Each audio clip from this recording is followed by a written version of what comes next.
Hello everyone. Welcome to Mr. Midnight True Crime Stories. I am here to help you today. I know you use this video to fall asleep. So before that, like the video and subscribe to the channel. Also, where are you from and what time are you watching? Now get comfortable and relax. The world stopped on a Tuesday morning. Not literally, of course, but in the way that matters most to ordinary people going about their ordinary lives. When crisis strikes on a national scale, when headlines scream and television screens glow with the same terrible images for days and weeks on end, something strange happens to the fabric of daily existence. The machinery of normal life continues to turn, but nobody is really paying attention anymore. Police departments field calls they cannot answer. Emergency services stretch beyond breaking point. And in the chaos, in the noise, in the overwhelming tide of collective grief and fear, individual tragedies slip through the cracks like water through cupped hands. This is a story about those tragedies. About the murders that happened when the world was looking elsewhere. About the families who screamed into a void that swallowed their voices whole. About justice delayed, denied, or delivered too late to matter. These are not the cases that made headlines. These are not the victims whose names you know. But their stories deserve to be told, and the people who love them deserve to be heard. When the world is focused on one catastrophe, what happens to all the others? What happens to the woman stabbed in a parking lot, while every police officer in the city responds to a different emergency? What happens to the man who disappears on the same day that disappearances stopped matching? What happens to investigations that begin in chaos and end in silence? The answer is simple and terrible. They are forgotten. Not immediately, perhaps. Not intentionally. But forgotten nonetheless. Buried beneath the weight of larger sorrows, eclipsed by tragedies that touched more lives or fit better into the narrative the world was telling itself about what mattered and what didn't. In early September of 2001, the United States stood on the precipice of everything changing. Nobody knew it yet, of course. The morning of September 10th was just another Monday for most Americans. People went to work. Children went to school. The news cycle churned through its usual rotation of political scandals and economic indicators and human interest stories designed to fill the space between commercials. Life was normal in the way that life is always normal until suddenly, catastrophically, it isn't. And then Tuesday came, and the towers fell, and nothing was ever the same again. The images are seared into collective memory now, replayed so many times they have become almost abstract. The planes. The smoke, the people falling, the dust clouds swallowing lower Manhattan, the Pentagon in flames, the crater in a Pennsylvania field. Nearly 3,000 lives ended in a single morning, and a nation went into shock. For weeks afterward, the entire country existed in a state of suspended animation. Television networks abandoned regular programming to run non-stop coverage. Newspapers printed special editions. Flags appeared on every corner, on every car, in every window. The dead were counted and recounted. The missing were sought. The rubble was searched. Every police officer, every firefighter, every emergency responder worked double and triple shifts, pushed to the absolute limit of human endurance. And while this was happening, while the nation mourned and raged and tried to make sense of the senseless, ordinary crimes continued to occur. Domestic disputes turned violent. Business rivalries escalated beyond reason. Obsessions curdled into murder. Desperation drove people to acts they might otherwise have been too afraid to commit. Life and death went on, even when it felt like the world had stopped turning. But the resources to investigate these crimes, to pursue justice for these victims, simply did not exist. Police departments were overwhelmed. Detective squads were pulled apart and reassigned. Evidence collection slowed or stopped entirely. Witnesses went uninterviewed. Leads went unfollowed. Cases that might have been solved in days or weeks instead languished for months or years, going cold in filing cabinets while the detectives who should have been working them focused on threats that seemed more immediate, more urgent, more worthy of their limited time and attention.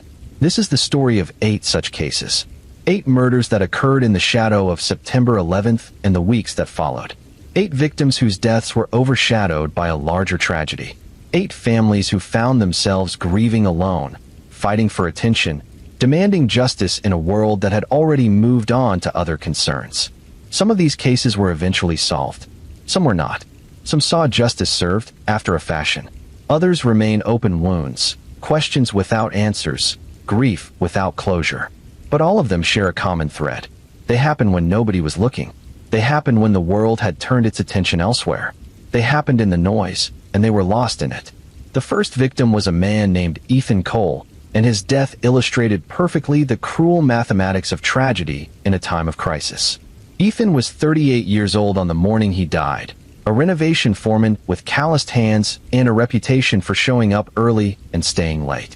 He lived in the Harborview district of Eastport City with his wife Marla and their 16-year-old son Jordan. By all accounts, he was an unremarkable man living an unremarkable life, which is another way of saying he was exactly the kind of person who holds the world together through steady, unglamorous labor that nobody notices until it stops. September 11th was a Tuesday, which meant Ethan left the house at 6 in the morning, same as always. He kissed Marla goodbye while she was still half asleep, grabbed the thermos of coffee she had prepared the night before, and drove his battered work truck across town to a renovation site in the industrial district near the waterfront. The building was an old warehouse being converted into loft apartments, one of those urban renewal projects that were supposed to revitalize forgotten neighborhoods, but usually just pushed poor people somewhere else. Ethan never made it to the site. At approximately 6:45 in the morning, he was confronted in an alley 2 blocks from the warehouse by 2 teenagers attempting a robbery. What happened next is unclear. The teenagers were never caught, never identified, never even clearly described. What is known is that at some point during the confrontation, one of them pulled a knife. What is known is that Ethan Cole bled to death in that alley while the morning shift at the warehouse waited for him to arrive and eventually started without him. His body was discovered at 8:15 by a delivery driver who had pulled into the alley to turn around. By 8:30, police had arrived on scene. By 8:45, the first plane had hit the North Tower of the World Trade Center, and every police officer, every emergency responder, every person with a badge or a radio or any authority whatsoever was suddenly needed somewhere else. Ethan Cole's murder investigation began and ended in the space of 4 hours. A single detective spent part of the morning at the scene, taking photographs and collecting what little evidence existed before being pulled away to respond to the unfolding crisis. The case file was opened, a few preliminary notes were made, and then it was filed away while the world caught fire. Marla Cole spent that terrible Tuesday trying to reach her husband. She called his cell phone a dozen times and got voicemail. She called the renovation site and got no answer. She called his supervisor and was told he had never shown up for work. By midday, with the towers fallen and the Pentagon burning and rumors flying about additional attacks, she was frantic with worry, but not yet terrified. Traffic was gridlocked. Phone lines were jammed. It made sense that she couldn't reach him, didn't it? Everyone was trying to reach everyone. Everyone was trying to make sure their loved ones were safe. It wasn't until nearly 7 that evening, when 2 police officers finally made it to her door, that she learned the truth. Her husband had been murdered. No, they didn't know who did it. No, they didn't have any suspects. No, there wasn't much evidence. They were very sorry for her loss. They would be in touch. They never were. Not really. The detective assigned to the case did reach out a few times in the following weeks, asking if Ethan had any enemies, if he owed anyone money, if there was anyone who might have wanted to hurt him. Marla answered as best she could, but the truth was there was nothing to tell. Ethan didn't have enemies. He didn't owe money. He wasn't involved in anything that would make someone want to kill him. He was just a man in the wrong place at the wrong time, murdered for the contents of his wallet by strangers who vanished into the chaos of that terrible day. As weeks turned into months, Marla made call after call to the police department, asking about progress, demanding updates, pleading for someone to care about her husband's death as much as she did. But there was no progress to report. The case had gone cold almost immediately. The detective working it had been reassigned. The evidence collected at the scene led nowhere. The teenagers who killed Ethan Cole had disappeared, and in the absence of witnesses or forensic evidence or any meaningful leads whatsoever, there was simply nothing to investigate. Jordan Cole took his father's death hard in the particular way that teenage boys do, turning grief inward until it became rage, then turning that rage outward at anyone within reach. He stopped going to school. He stopped talking to his mother. He spent his days alone in his room and his nights walking the streets, sometimes until dawn, as if he might stumble across the people who killed his father if he just looked hard enough. Marla tried to reach him, tried to pull him back from whatever edge he was walking, but she was drowning in her own grief and barely keeping her head above water. The life insurance money helped with bills, but did nothing for the emptiness in the house, the silence at the dinner table, the weight of trying to be both parents to a boy who didn't want either. She got a job as a receptionist at a dental office. She kept the house clean. She made sure there was food in the refrigerator. She did all the things that people do when they are trying very hard not to fall apart completely. Years passed.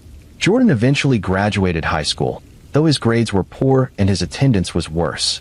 He got a job at an auto parts store, moved out of his mother's house, spoke to her on holidays and birthdays, and not much else. Marla stayed in the house in Harborview, unable to sell it, unable to leave, trapped by memories and mortgage payments, and the fading hope that someday, somehow, someone would knock on her door and tell her they had found the people who killed her husband. That knock came 6 years after Ethan's death, on a rainy afternoon in October.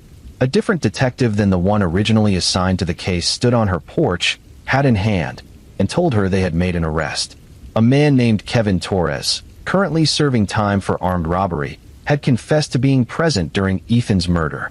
He claimed his friend had been the one with the knife, claimed it was supposed to be a simple robbery, claimed they panicked when Ethan fought back. The friend was dead now, killed in an unrelated shooting 3 years earlier, but Torres was willing to testify about what happened that morning, willing to provide details that only someone who had been there could know. It was something. It wasn't justice, not really. Torres was already in prison and would be for years regardless of this confession. The actual killer was beyond the reach of any earthly justice. But it was something. It was acknowledgement. It was confirmation that Ethan had existed, that his death mattered, that he hadn't simply been erased without a trace. Marla thanked the detective and closed the door and sat on her couch and cried for the first time in years. Jordan came to visit that weekend, and they talked about his father, really talked, for the first time since the funeral. They remembered the good parts. The camping trips. The terrible jokes. The way he sang in the shower. The way he always had sawdust in his hair. But even this small measure of closure came too late to undo the damage. Jordan's relationship with his mother remained strained. The years of silence and anger had built walls that a single conversation couldn't demolish. Marla stayed in the house, still trapped, still haunted, still unable to move forward in any meaningful way. Ethan Cole's murder had stolen more than just his life. It had stolen his family's future, their ability to heal, their capacity to imagine a world where the past didn't hold them hostage. And his case was just the first. The question that opened this narrative still hangs in the air, waiting for an answer that will never be entirely satisfying. When the world is focused on one catastrophe, what happens to all the others? The answer is that they continue happening. They continue destroying lives. They continue creating grief and loss and trauma. They just do it more quietly, with less attention, in the shadows cast by larger tragedies. This isn't anyone's fault, exactly. Human attention is finite. Resources are limited. When something enormous happens, when 3,000 people die in a single morning, it's natural and reasonable that collective focus shifts to that event. Police departments have to prioritize. Media outlets have to choose which stories to cover. Individuals have to decide where to direct their empathy and energy. But natural and reasonable doesn't mean painless. The families in these stories didn't get to decide that their losses mattered less than larger tragedies. They didn't get to choose to grieve less intensely because other people were also grieving. Their pain was absolute and consuming regardless of what else was happening in the world. This is the fundamental unfairness at the heart of tragedy in the modern age. We live in a time when information about suffering is ubiquitous and overwhelming. We know about disasters happening everywhere, all the time. We see images of destruction and death constantly. We are asked to care about everything, everywhere, always. And because we cannot possibly care about everything equally, we have to choose. We have to prioritize. We have to decide which tragedies deserve our attention and which ones we have to ignore in order to remain functional. The families of these 8 victims found themselves on the wrong side of that calculation. Their losses were real, but not large enough to demand national attention. Their grief was genuine, but not dramatic enough to capture media interest. Their tragedies were significant, but not exceptional. and so they grieved in relative silence, without the support networks that formed around larger disasters, without the public acknowledgement that their losses mattered. Some of them found this silence unbearable. They wanted their loved ones' deaths to be acknowledged, to be seen, to be recognized as significant. They wanted the world to stop, if only briefly, to notice that someone important had been lost. But the world didn't stop. It barely slowed down. And that felt like a second death, an erasure that followed the physical loss. Others found the silence to be a kind of mercy. They didn't want public attention. They didn't want strangers offering sympathy or reporters asking questions or true crime podcasts dissecting their loved ones' deaths. They just wanted to grieve privately, to process their loss in their own time and way, without the performance that public tragedy often requires. Both responses were valid. There is no correct way to grieve. There is no right amount of public attention for a private tragedy. Each family had to navigate these questions for themselves, making choices that felt right for them even if they wouldn't have felt right for someone else. The criminal justice system's response to these cases also illustrated broader tensions about how we handle crime in times of crisis. Should murders that occurred during national emergencies receive less attention because resources are stretched thin? Should they receive more attention to demonstrate that individual lives matter, even when collective focus is elsewhere? Should the timing of a crime affect how seriously we take it? The answer, according to most legal frameworks, is no. Murder is murder regardless of when it occurs. Each case deserves the same level of investigation and prosecution. But theory and practice often diverge, and the reality is that these cases did receive less attention than they might have in other circumstances. Not because anyone explicitly decided they mattered less, but because in a system with limited resources, everything is a triage decision, and some cases inevitably get less attention than others. This created real consequences. Ethan Cole's case went cold partly because the initial investigation was cut short when detectives were pulled to other priorities.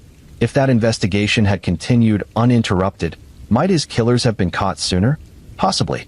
The fact that it took 6 years to get even partial justice was directly related to the timing of his death. Rafael Moreno's case was solved quickly, but his trial was delayed for 2 years because the court system was backed up with terrorism-related cases.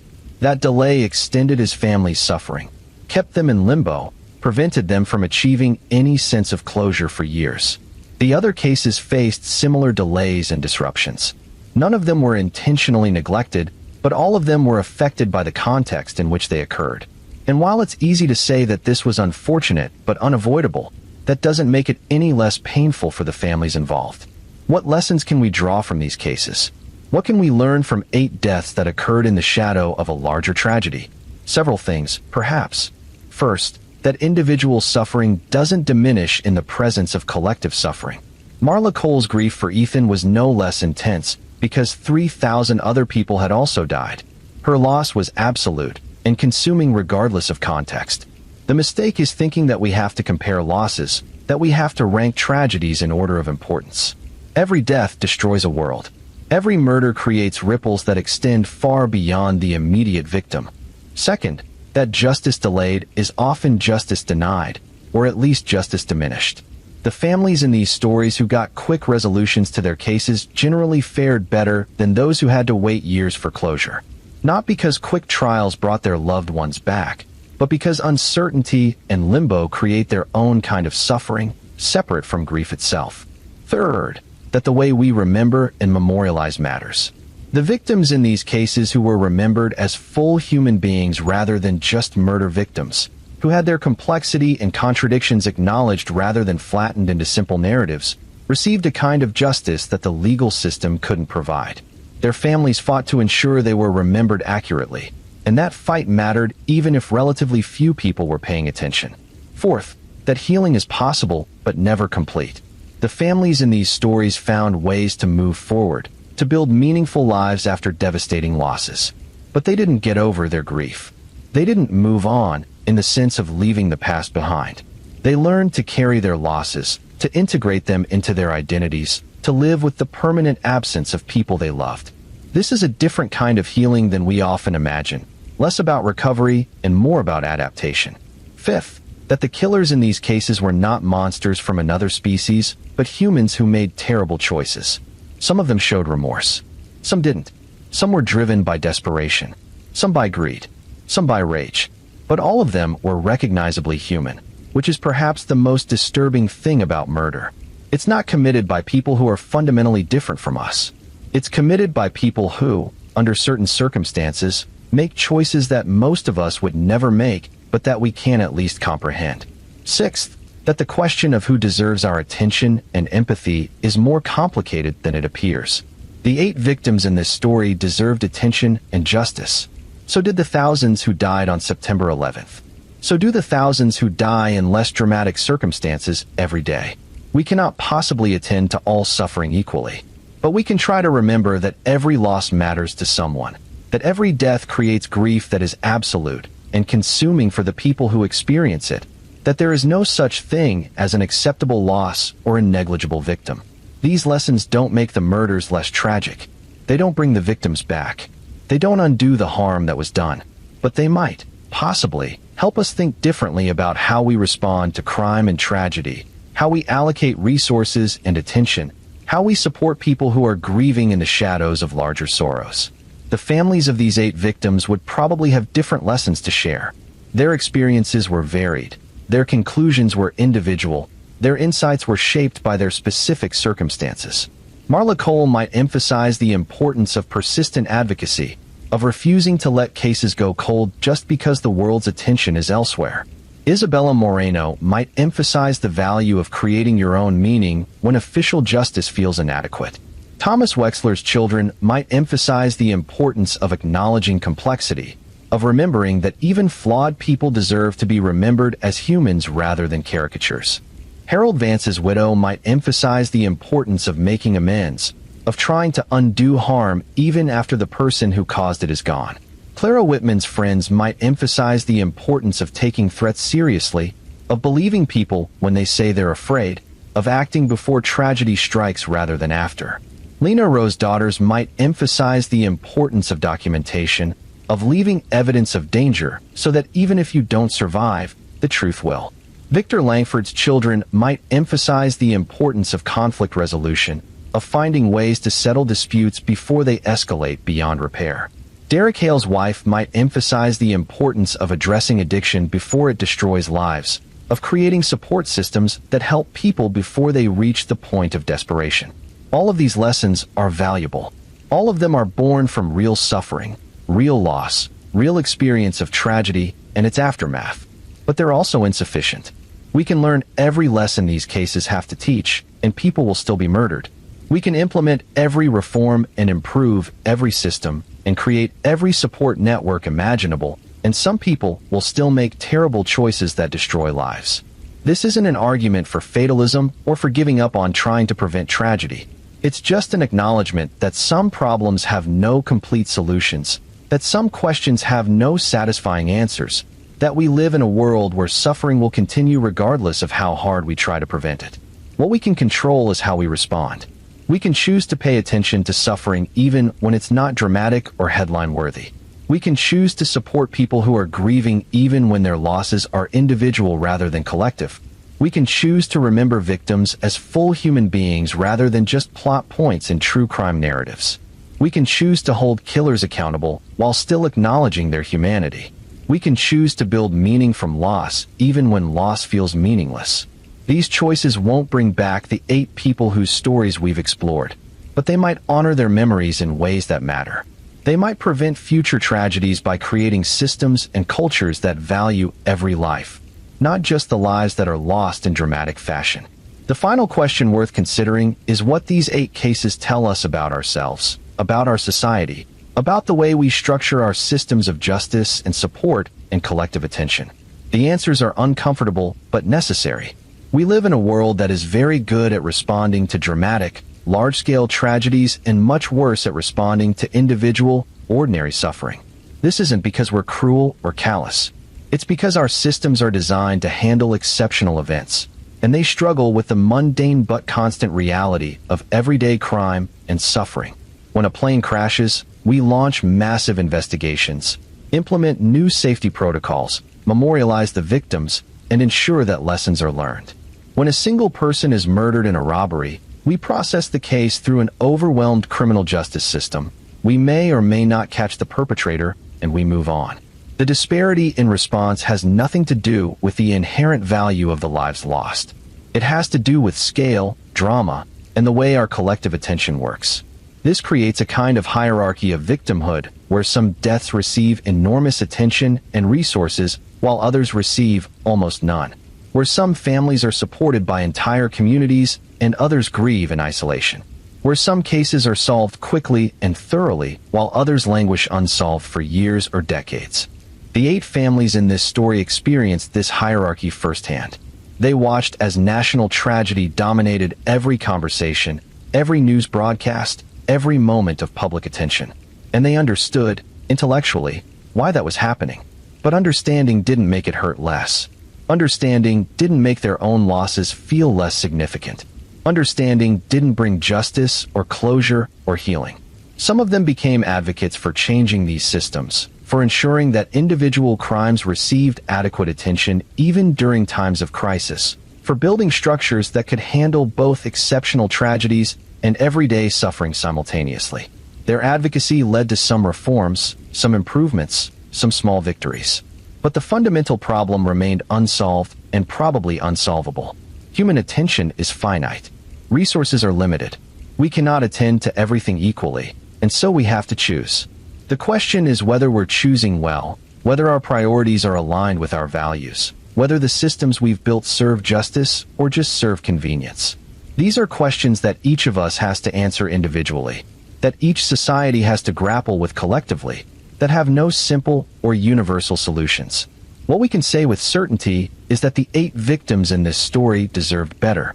They deserved investigations that were not cut short by other priorities.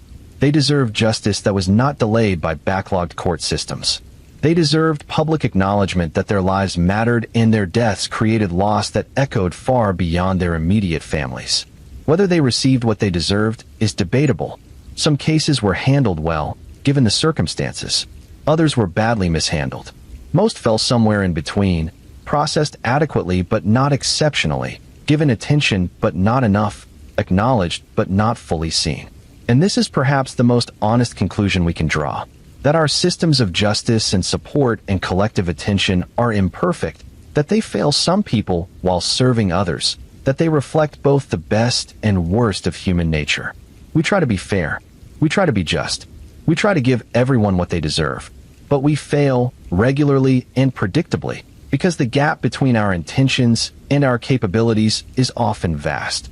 The families of these 8 victims live with those failures every day.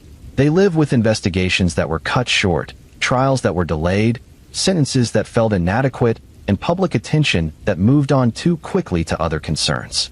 They live with the knowledge that their loved ones' deaths were overshadowed by larger tragedies, that their grief was private when they needed it to be acknowledged, that justice was partial when they needed it to be complete. But they also live with resilience, with the capacity to build meaning from loss, with the ability to honor their loved ones' memories in ways that matter. They started foundations, wrote books, advocated for policy changes, created memorials, and generally refused to let their loved ones be forgotten or reduced to statistics in crime reports. This resilience doesn't make the murders acceptable or the system failures forgivable, but it does demonstrate something important about human nature. We can endure extraordinary suffering. We can adapt to devastating loss. We can find ways to live meaningful lives even after tragedy has destroyed the lives we had planned. We can honor the dead by living fully rather than by collapsing under the weight of grief. The 8 people murdered in the shadow of September 11th did not choose to die. They did not choose the timing of their deaths or the circumstances surrounding them. They did not choose to have their tragedies overshadowed by a larger national catastrophe. These things were done to them, inflicted upon them, consequences of choices made by other people in moments of rage or desperation or calculated cruelty. But their families chose how to respond. They chose whether to collapse or persevere, whether to let bitterness consume them or to channel their grief into something constructive, whether to let their loved ones be forgotten or to fight to keep their memories alive. These choices were hard, often impossible feeling, always painful. But they were choices nonetheless, and the families made them as best they could under impossible circumstances.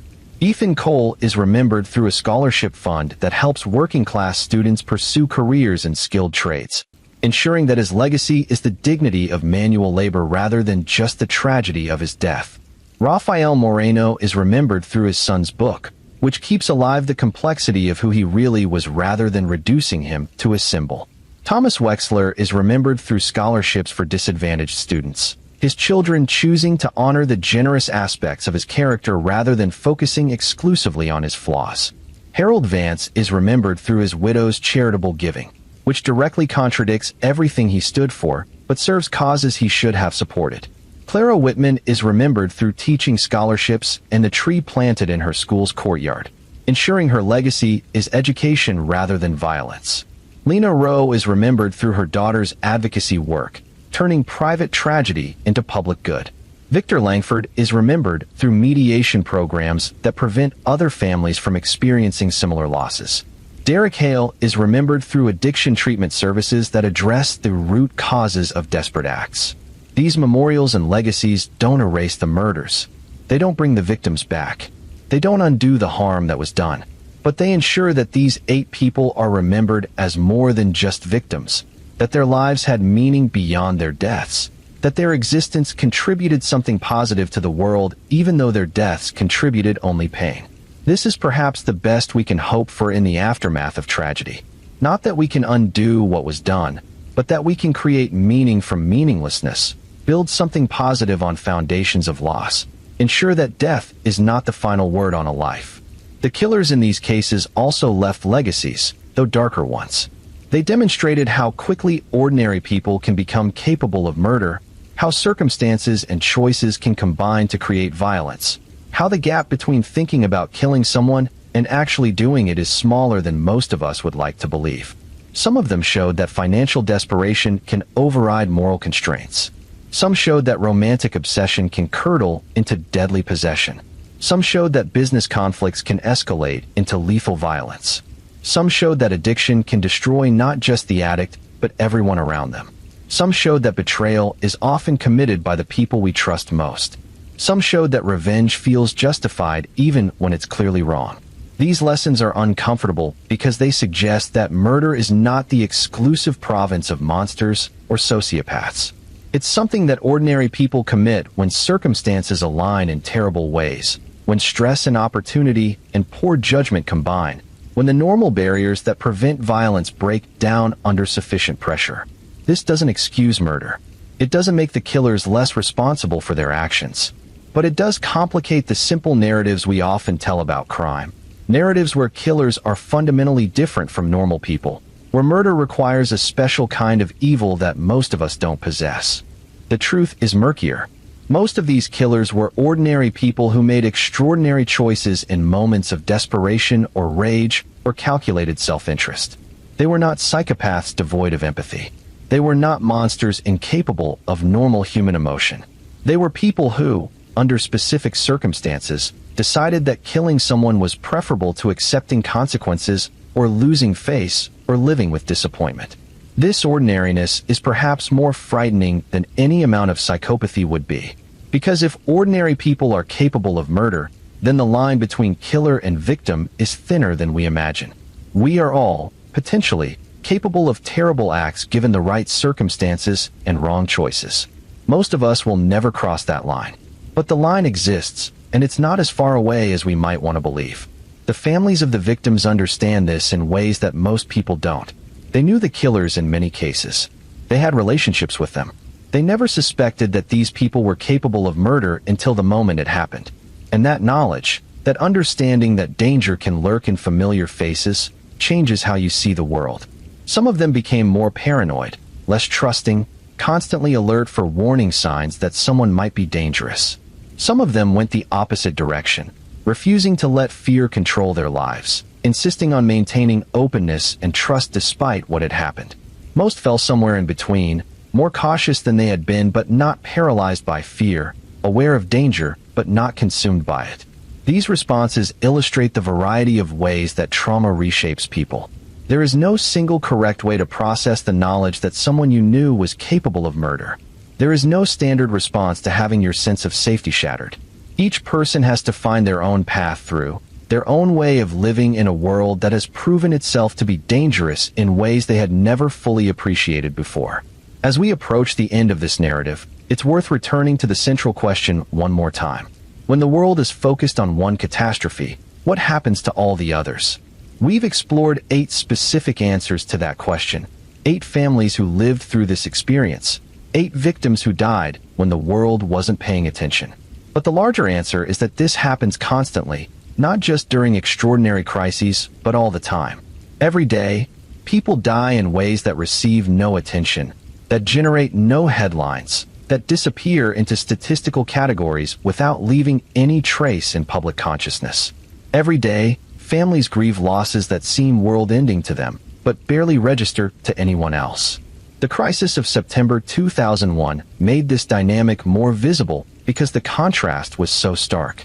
Individual tragedies occurring simultaneously with a massive collective tragedy created an obvious hierarchy of attention. But that hierarchy exists all the time. Some deaths are always considered more newsworthy than others. Some victims are always deemed more sympathetic than others. Some families are always given more support than others. This is not necessarily conscious or malicious. It's a function of how media works, how public attention operates, how humans process information and allocate empathy. We cannot care equally about everything, so we create categories and hierarchies and make decisions about what deserves our limited attention and emotional energy. But these necessary categorizations have real consequences for real people. The families who find themselves on the wrong side of these decisions, whose losses are deemed less newsworthy or less sympathetic or less deserving of attention, experience a kind of double trauma. First, the loss itself. Second, the social erasure of that loss, the message that their suffering doesn't matter enough to be acknowledged. The 8 families in this story experienced both traumas. They lost people they loved, and then they had to fight for recognition that those losses mattered, that justice should be pursued, that their grief deserved acknowledgement. Some of that fight was successful, some wasn't, but all of it was exhausting, adding burden upon burden at a time when they were least equipped to handle additional stress. We can do better. As individuals, we can make conscious choices to attend to suffering even when it's not dramatic or headline-worthy. We can support people who are grieving even when their losses don't generate national conversation. We can acknowledge that every death matters, every loss creates grief, every family deserves support. As societies, we can build systems that don't collapse under pressure, that can handle both exceptional crises and everyday suffering simultaneously. We can ensure that police departments are adequately staffed, that court systems are adequately funded, that support services exist for all victims rather than just those whose cases capture public imagination. These changes won't happen automatically. They require conscious choice, sustained effort, political will, and resource allocation. They require us to decide that justice for everyone is more important than exceptional attention for a few. They require us to build systems that serve all victims equally, regardless of the circumstances of their deaths or the timing of their tragedies. The 8 victims in this story deserve better than what they got. Not because they were special or because their cases were exceptional, but because every victim deserves better. Because justice should not depend on when you die or how dramatic your death is or whether your case happens to capture media attention. Ethan Cole deserved an investigation that didn't get cut short by other priorities. Rafael Moreno deserved a trial that didn't get delayed for 2 years. Thomas Wexler deserved to have his complexity acknowledged rather than being reduced to a simple villain. Harold Vance deserved to be held accountable for his actions before someone killed him rather than only being judged after his death. Clara Whitman deserved to have her warnings taken seriously before it was too late. Lena Rowe deserved protection from a husband who was actively planning her murder.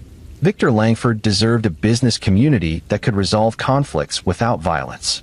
Derek Hale deserved to work in an environment where employees felt safe asking for help before desperation drove them to desperate acts.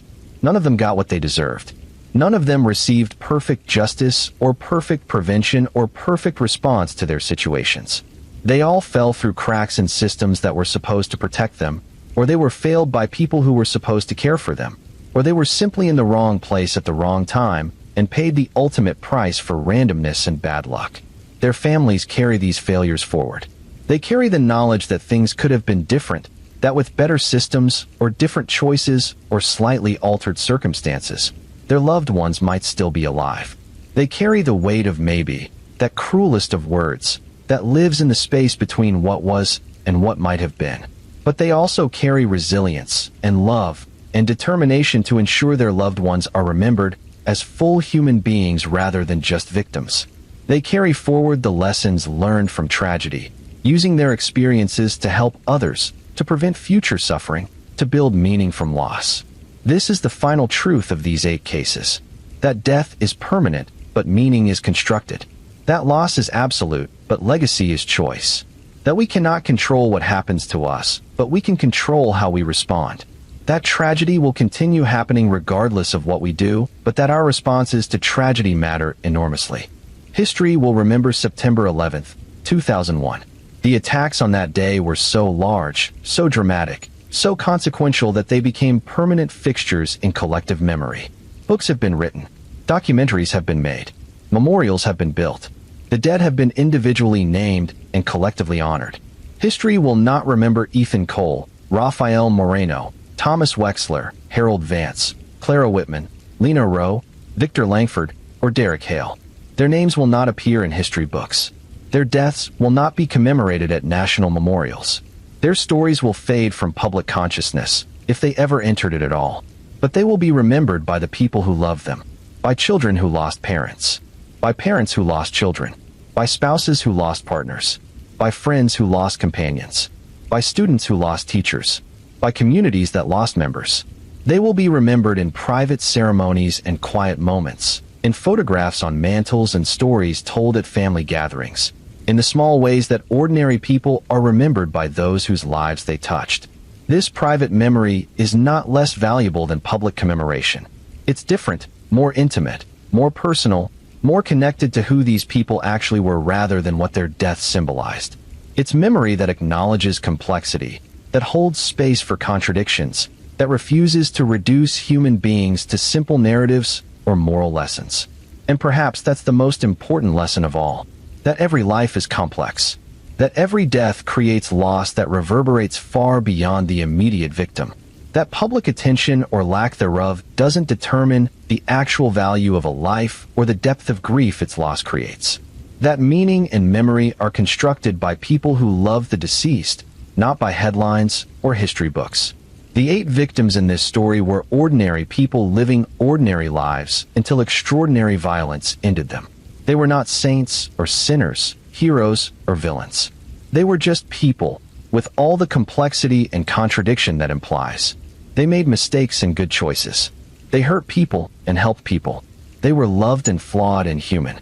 Their deaths were tragedies not because they were perfect, but because they were people, because every life has inherent value, because murder is wrong regardless of the victim's character or the circumstances of their death.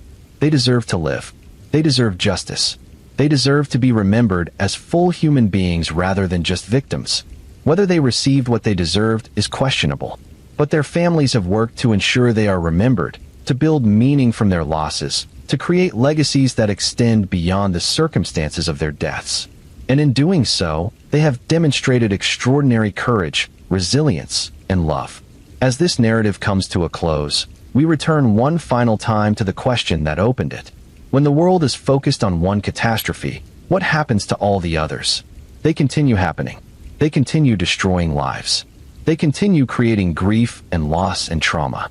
They just do it more quietly, in the shadows, without the public attention or support that larger tragedies receive. But quiet doesn't mean insignificant.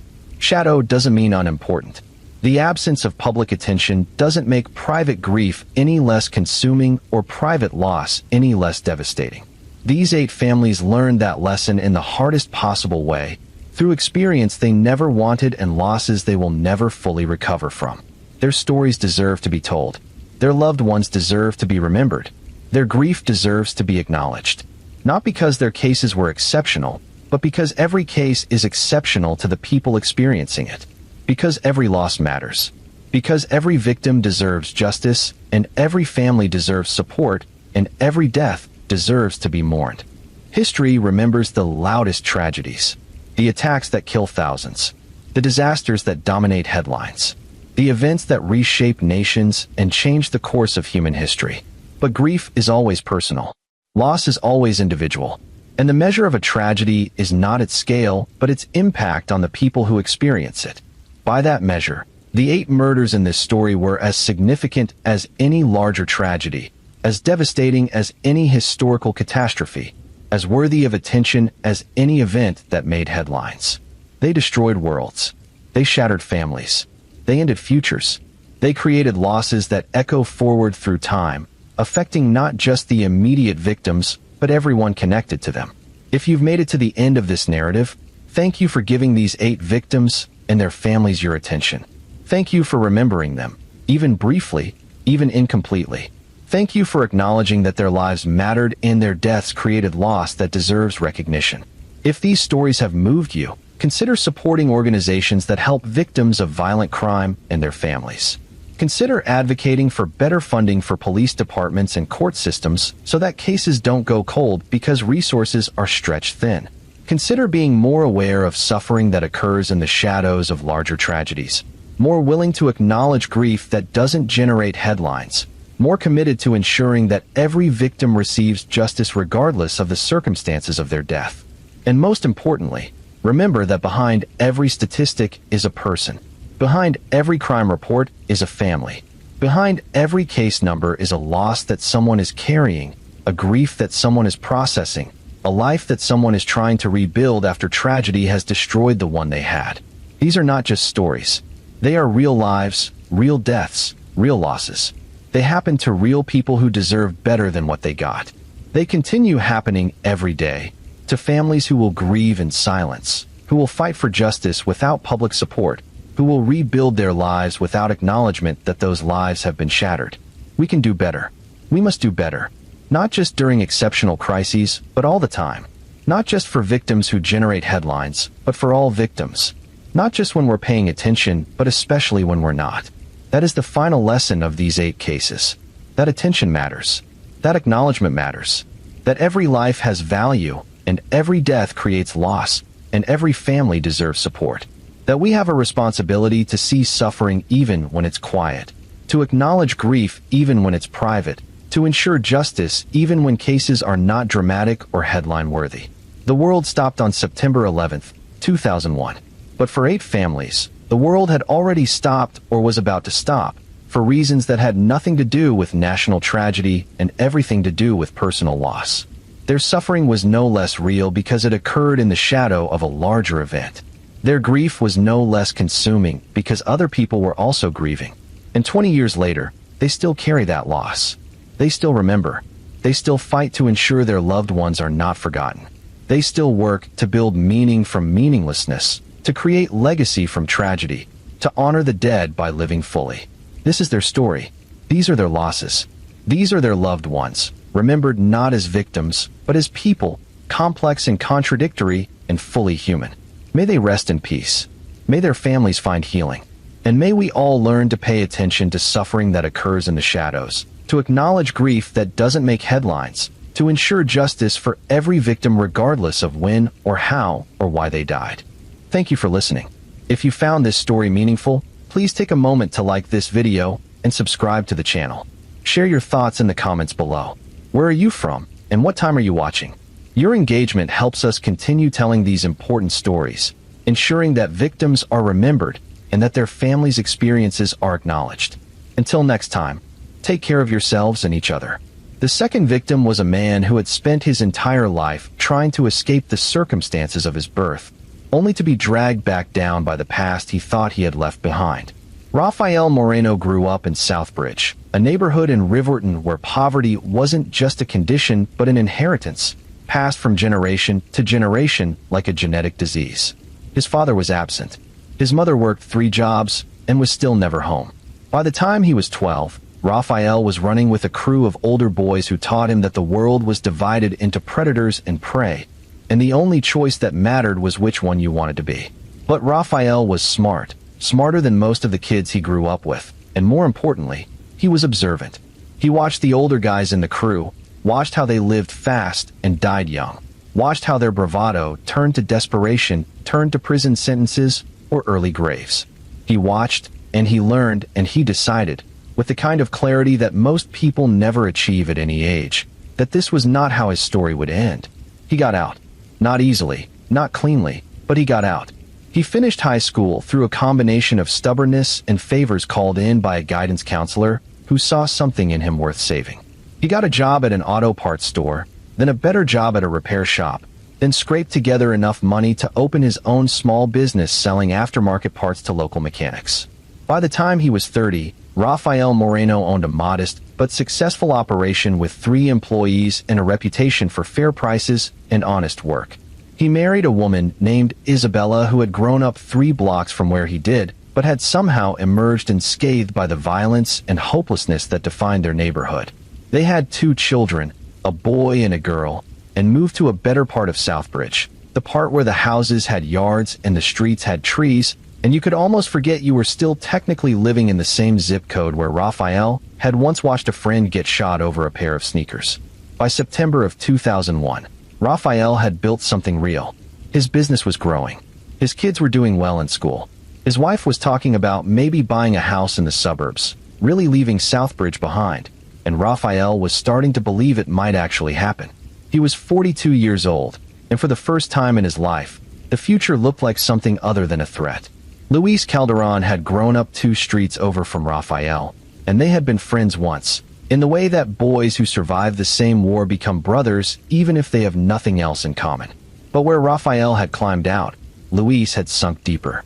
He stayed in the crew, graduated from petty theft to serious crime, did 2 stints in prison, and emerged from the second one harder and meaner and more dangerous than he had been going in. By 2001, Luis was running a drug operation in Southbridge. Not a big one, not the kind that drew federal attention, but profitable enough to make him dangerous and stupid enough to think he was invincible. He had approached Rafael 3 times over the years, offering partnership opportunities that were really just demands for money laundering services. Use your legitimate business to clean my illegitimate cash, and we both make money. Simple. Rafael said no every time. Not because he was self-righteous, not because he thought he was better than Luis, but because he had fought too hard for too long to risk it all on a deal that would inevitably end badly. He had seen how these stories ended. Prison or death, those were the only 2 conclusions, and he wanted neither. The 3rd time Rafael said no, Luis laughed and called him names that don't bear repeating and said fine, have it your way, but don't come crying to me when your little shop burns down or your kids walk home from school through the wrong neighborhood at the wrong time. Rafael didn't respond to the threats. He just walked away, hoping that would be the end of it. It wasn't.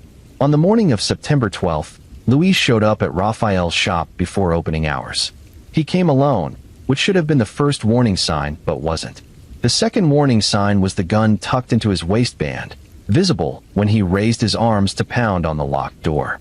Rafael let him in anyway. This was the decision that killed him, the one moment of miscalculation in an otherwise carefully calculated life. Maybe he thought he could reason with Luis one more time. Maybe he thought refusing to open the door would be seen as a sign of fear, and fear would invite more threats. Maybe he was just tired of being threatened, tired of looking over his shoulder, tired of worrying that his past would catch up with his present. The conversation started calmly enough.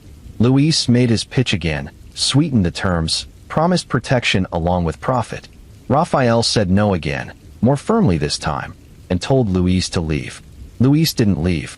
Instead, he started talking about respect, about loyalty, about how Rafael thought he was too good for the neighborhood now, too good for the people who knew him when. The conversation got louder. Accusations were thrown. Old grievances were aired. And then, at some point that neither man could have predicted 5 minutes earlier, Luis pulled the gun. He didn't plan to use it.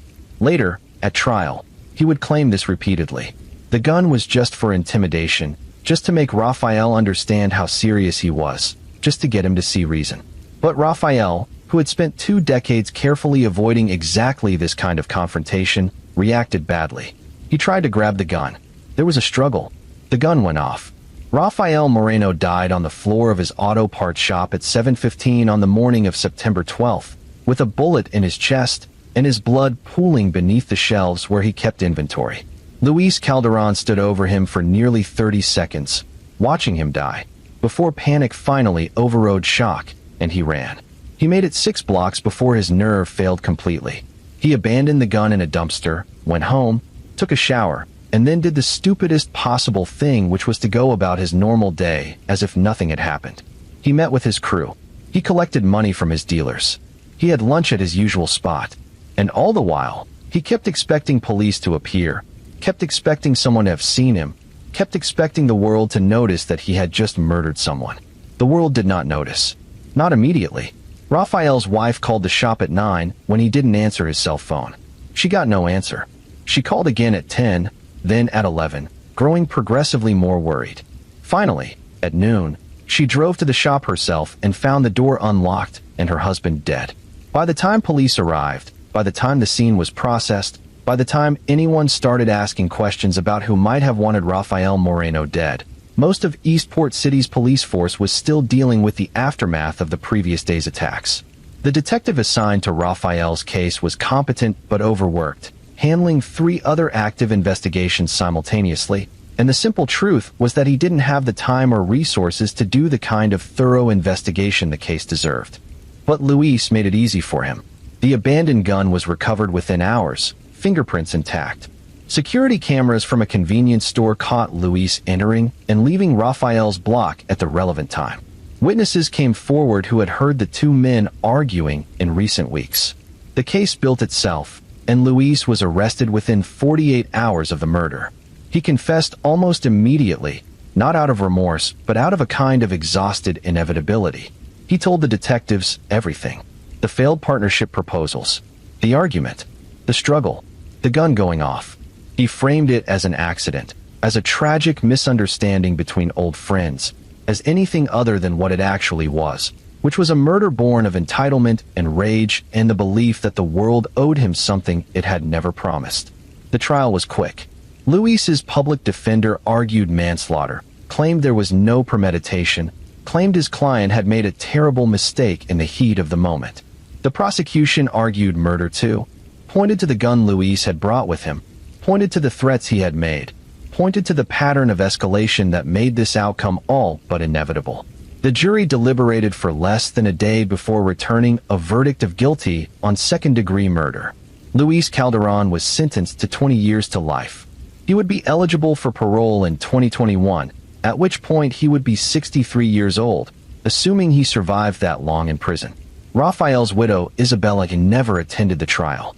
She couldn't bear to sit in the same room as the man who had killed her husband, couldn't bear to hear the details of his death recounted in clinical legal language, couldn't bear the performative justice of a system that would give Luis Calderon even the possibility of freedom while her husband remained forever dead. She sold the auto parts business for a fraction of what it was worth and moved to Florida with her children, putting as much distance as possible between themselves and Southbridge, between themselves and the past, between themselves and the memory of what Rafael had been trying so hard to escape when it finally caught up with him. Her son, Miguel, was 14 when his father died, old enough to understand what had happened but too young to process it in any healthy way. He became obsessed with his father's story, with the trajectory from poverty to success, with the question of whether escape was ever really possible or if the circumstances of your birth were an inescapable gravitational force that eventually pulled everyone back down. Miguel would spend years interviewing people who had known his father, reconstructing a portrait of a man he barely remembered. He would write a book about it eventually, a memoir called Climbing Out, which would be well-reviewed but poorly sold, adding one more layer of tragedy to an already tragic story. All that effort to honor his father's memory, and almost nobody read it. But Isabella did. She read every word, and she cried, and she called Miguel for the first time in months to tell him that yes, he had gotten it right. He had captured who his father really was. And maybe that was enough. Maybe that was its own kind of justice, separate from the legal system, separate from prison sentences and parole hearings. The justice of being remembered accurately. The justice of having your story told. Rafael Moreno's murder was solved quickly because Luis Calderon was sloppy and panicked and left evidence everywhere he went. But even solved cases leave wounds. Isabella never remarried. Miguel never fully processed his grief. Raphael's daughter stopped speaking to most of her family and moved to California and changed her name and tried to build a life where being Rafael Moreno's daughter wasn't the first thing anyone knew about her. The Southbridge community split in its reaction to Raphael's death. Some mourned him as an example of what was possible, proof that you could climb out if you were smart enough and tough enough and lucky enough. Others whispered that he had been asking for it, that you couldn't turn your back on where you came from without consequences, that Raphael thought he was better than everyone else and paid the price for his arrogance. Both narratives were wrong, of course. Raphael hadn't been a saint or a traitor. He had just been a man trying to build something better for his family, trying to escape a cycle of poverty and violence that should never have existed in the first place. His success hadn't been an insult to anyone. His refusal to participate in Luis's criminal enterprise hadn't been arrogance. It had been survival. It had been the same instinct that had driven him out of Southbridge in the first place. But nuance dies in the retelling. Stories simplify. People pick sides. And over time, Rafael Moreno became less of a real person and more of a symbol, something for both sides to point to when making their larger arguments about class and crime and the American dream. His story deserved better. He deserved better. But that's the thing about dying when the world's attention is elsewhere. You don't get to control how you're remembered. You don't get to correct the record. You just die, and other people decide what your death means, and you have no say in any of it. The third and fourth victims were different from Ethan and Raphael in almost every way that mattered. They were wealthy where the first two had been working class. They were powerful where the first two had been ordinary. They died not because they were in the wrong place at the wrong time, and not because they had refused to compromise with criminals, but because they had made enemies through the very success that was supposed to protect them. Thomas Wexler was 56 years old, a luxury property developer in Northgate Heights who had built a fortune by convincing wealthy investors to trust him with their money and then delivering returns that made that trust seem justified. He lived in a townhouse worth $3 million, drove a car worth more than most people's houses, and belonged to clubs that required references from existing members and background checks on 3 generations of your family. On paper, Thomas Wexler had everything: success, wealth, respect, the kind of life that people spend decades chasing and most never catch. But paper lies, or at least it doesn't tell the whole truth, and the truth about Thomas Wexler was considerably more complicated than his public image suggested. His business partner was a man named Alan Pierce, younger by 10 years, hungrier by disposition, and resentful in the particular way that junior partners always are when they do most of the work but get only half the credit. Alan had joined Wexler Properties 15 years earlier, fresh out of business school and full of ideas about disrupting the luxury real estate market. Thomas had been charmed by his energy, impressed by his credentials, and smart enough to recognize that he needed someone younger to court younger clients. The partnership worked for a while. Alan brought in new business. Thomas closed the deals. Together they built a portfolio that made them both wealthy and made Thomas, who had his name on the door, genuinely rich. But wealth breeds strange mathematics. When you have 10 million and your partner has 5, you're both rich. When you have 50 million and your partner still has 5, suddenly the arrangement feels less equitable. Alan started asking questions around 2000. Where was all the money going? Why were the profits not being distributed more evenly? Why did Thomas take a larger share when Alan was the one actually working 18-hour days? Thomas deflected, made excuses, promised future redistribution that never quite materialized. He wasn't stealing, not exactly, but he was creative with the accounting in ways that ensured the bulk of the profit stayed with him. Then there was Lydia Frost, 38 years old, beautiful in the calculated way that requires significant money and effort, and Thomas Wexler's mistress for the better part of 3 years.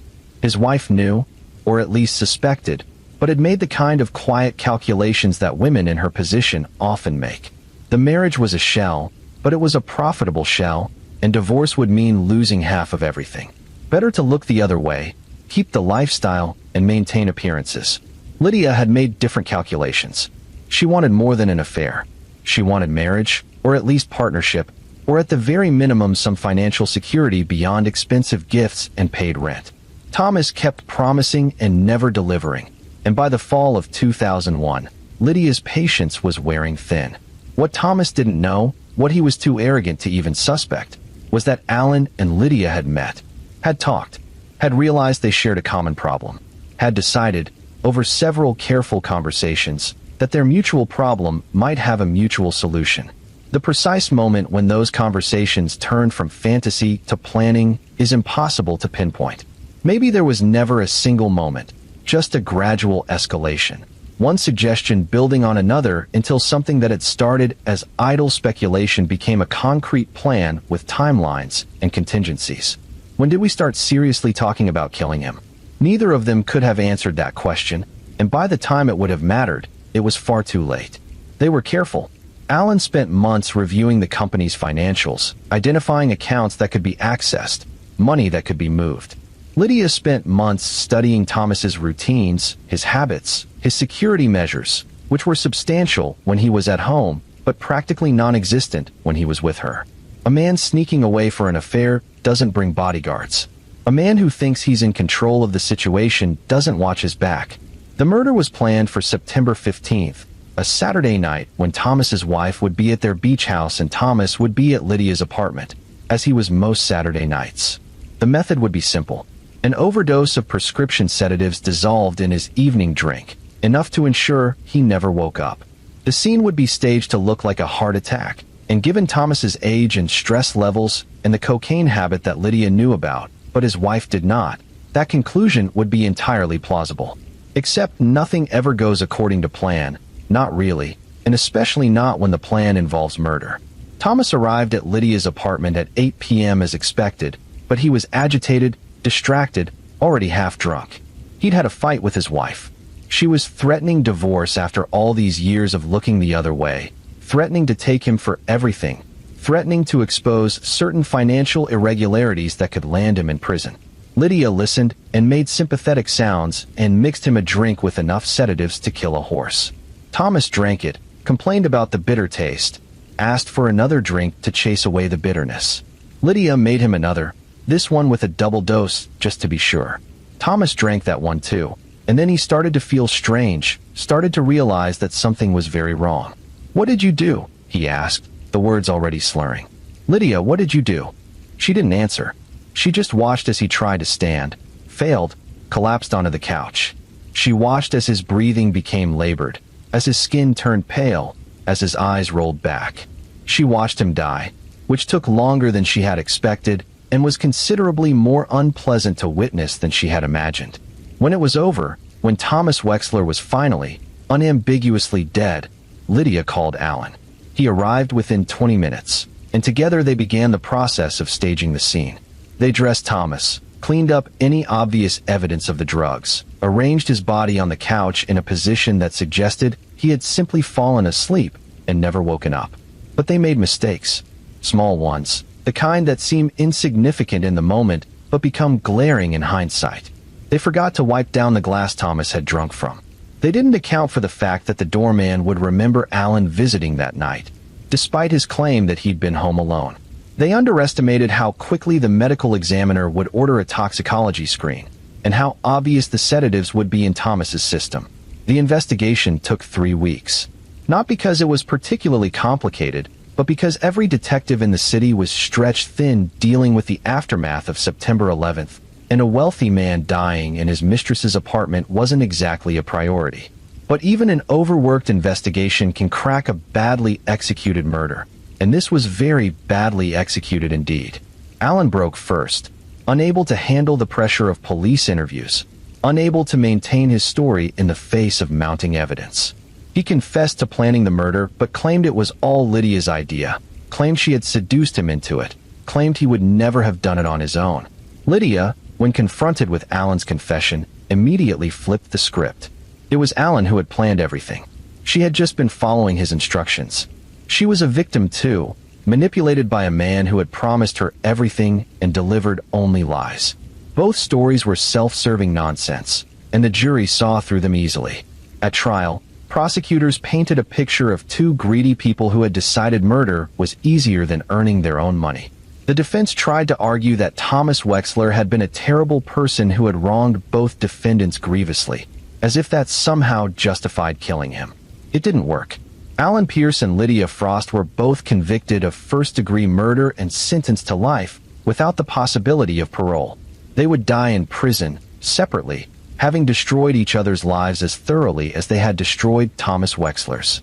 Thomas's wife inherited everything, which was considerable even after the lawyers took their share.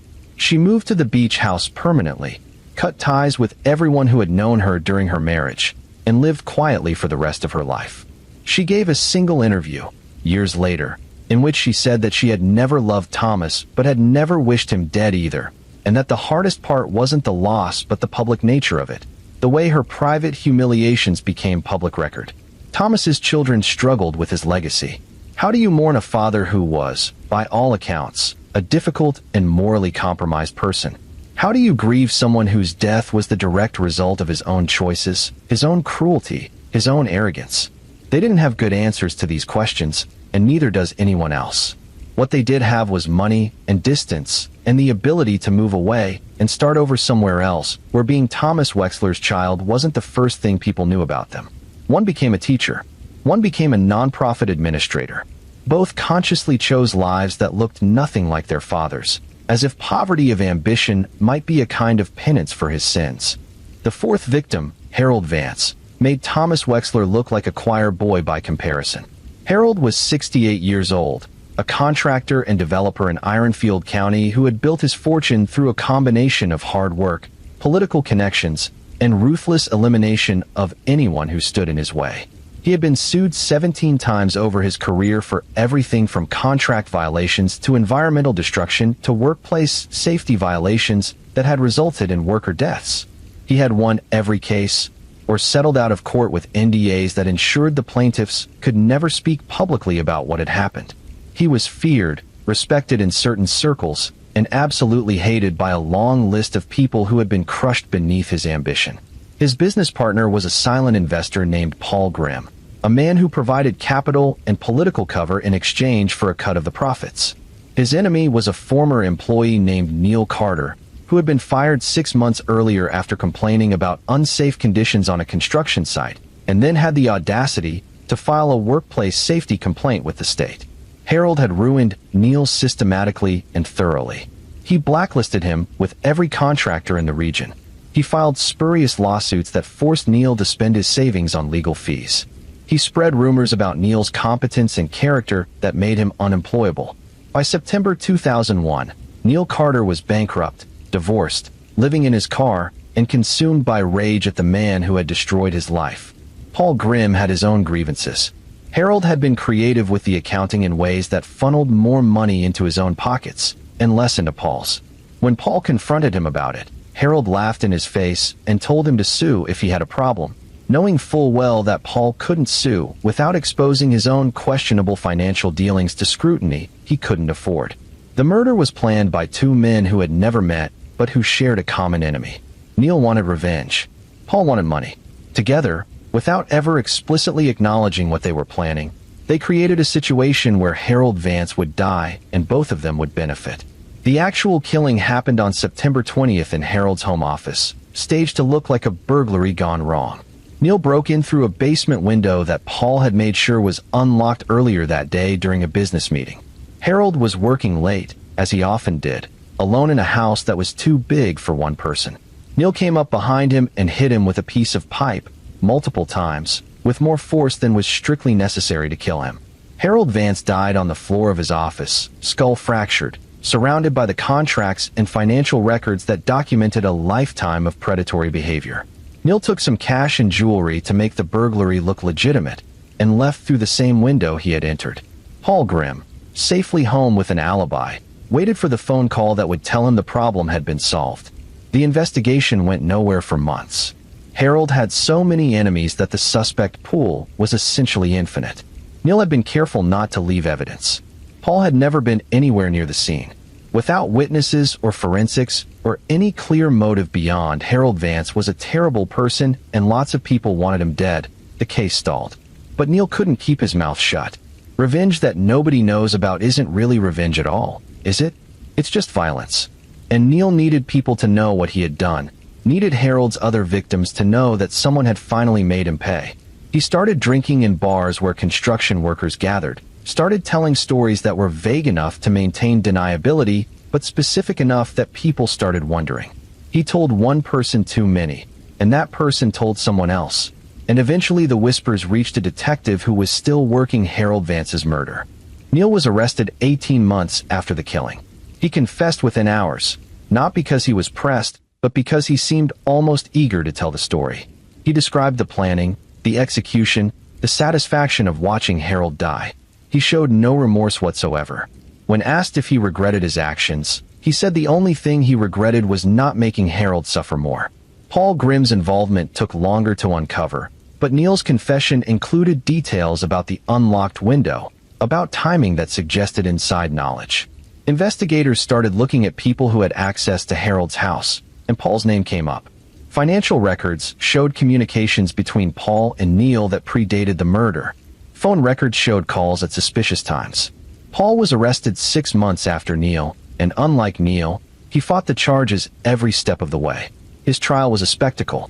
The prosecution argued that Paul had orchestrated the murder to eliminate a business partner who had been stealing from him and to collect on a life insurance policy that would pay out double if Harold died of violent causes. The defense argued that Paul had been framed by a violent man looking to reduce his sentence by implicating others. The jury deliberated for 3 days before returning a verdict of guilty on conspiracy to commit murder. Paul Grimm was sentenced to 30 years to life. Neil Carter, who had actually committed the murder but had cooperated with investigators, got 25 years. Harold Vance's funeral was sparsely attended despite his wealth and prominence. His widow gave a eulogy that was perfunctory at best, making no effort to pretend her husband had been anything other than what he was. His business associates stayed away, not wanting to be associated with someone whose death had exposed so many uncomfortable truths. His children, both estranged, did not attend at all. In the weeks following Harold's death, 3 former employees came forward with detailed accounts of the various ways he had destroyed their lives. 2 filed lawsuits that were eventually settled by his estate. One wrote an editorial in the local paper titled "The Man Nobody Mourns," which went viral and sparked a broader conversation about the cost of unchecked ambition and the tendency to Leoneize successful people regardless of how many bodies they climbed over to reach the top. Harold's widow, Margaret, lived another 15 years and gave away most of his fortune to causes he would have hated: worker advocacy groups, environmental protection organizations, legal aid societies that helped people sue contractors who violated safety regulations.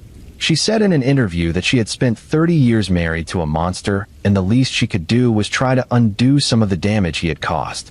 The community's reaction to Harold's murder was complex and uncomfortable. Many people felt that he had gotten what he deserved, that there was a certain karmic justice to his death, that maybe the world was better off without him. But celebrating murder, even the murder of a terrible person, felt wrong. So people mostly said nothing. They didn't mourn him, but they didn't celebrate either. They just moved on, and within a few years, Harold Vance was remembered less as a person and more as a cautionary tale about the dangers of ruthless ambition. But his murder, like all the murders in this story, left wounds that extended far beyond the immediate victim. Neil Carter would never be free. Paul Grimm would die in prison. Harold's widow would spend the rest of her life trying to atone for crimes she didn't commit. And the dozens of people Harold had hurt over his career would carry those wounds forever, vindicated perhaps by his death, but not healed by it. Justice in Harold Vance's case looked different than justice in the previous cases. This wasn't a random robbery or a friend's betrayal or a greedy conspiracy. This was premeditated revenge by people who felt they had been wronged, who felt the legal system had failed them, who took matters into their own hands because they saw no other option. The law doesn't recognize that distinction. Murder is murder, regardless of the victim's character. But human beings understand nuance in ways that the law cannot. And for many people, Neil Carter was less of a villain and more of a desperate man pushed beyond his breaking point. The 5th and 6th victims were women, and their stories carry a particular kind of horror that is both universal and desperately personal. They were killed not by strangers or business partners, but by men who claimed to love them, who had been intimate with them, who knew their routines and their vulnerabilities and used that knowledge to destroy them. Clara Whitman was 33 years old, a middle school English teacher in Brookdale, beloved by her students and respected by her colleagues. She had been engaged to a man named Evan Locke for 8 months before she called off the wedding 3 weeks before it was scheduled to happen. The reasons were complicated, but they came down to a simple truth. She had realized, too late but not too late, that Evan's love was really possession, that his attention was really control, that the man she had agreed to marry was not the man she thought he was. Evan did not take the breakup well. He called constantly, showed up at her apartment unannounced, sent flowers and letters and gifts that ranged from romantic to disturbing. Clara tried to be kind at first, tried to let him down gently, but kindness was interpreted as encouragement, and eventually she had to be blunt. "Leave me alone. It's over. I don't love you. I'm not changing my mind." Evan's response was to escalate. He started following her, showing up at the school where she taught, calling her family and friends to tell them she was making a mistake. Clara got a restraining order, which Evan violated within a week. She reported the violation. Police issued a warning. Evan stayed away for exactly 3 days before showing up at her apartment again. Clara's friends begged her to take the threats seriously, to understand that Evan's behavior wasn't romantic obsession but dangerous instability. Clara heard them, but she didn't quite believe them. Evan had never been physically violent with her. Surely he was just hurt, just struggling to accept that the relationship was over. Surely he would move on eventually. On the evening of October 2nd, Clara left school late after helping students prepare for an upcoming play.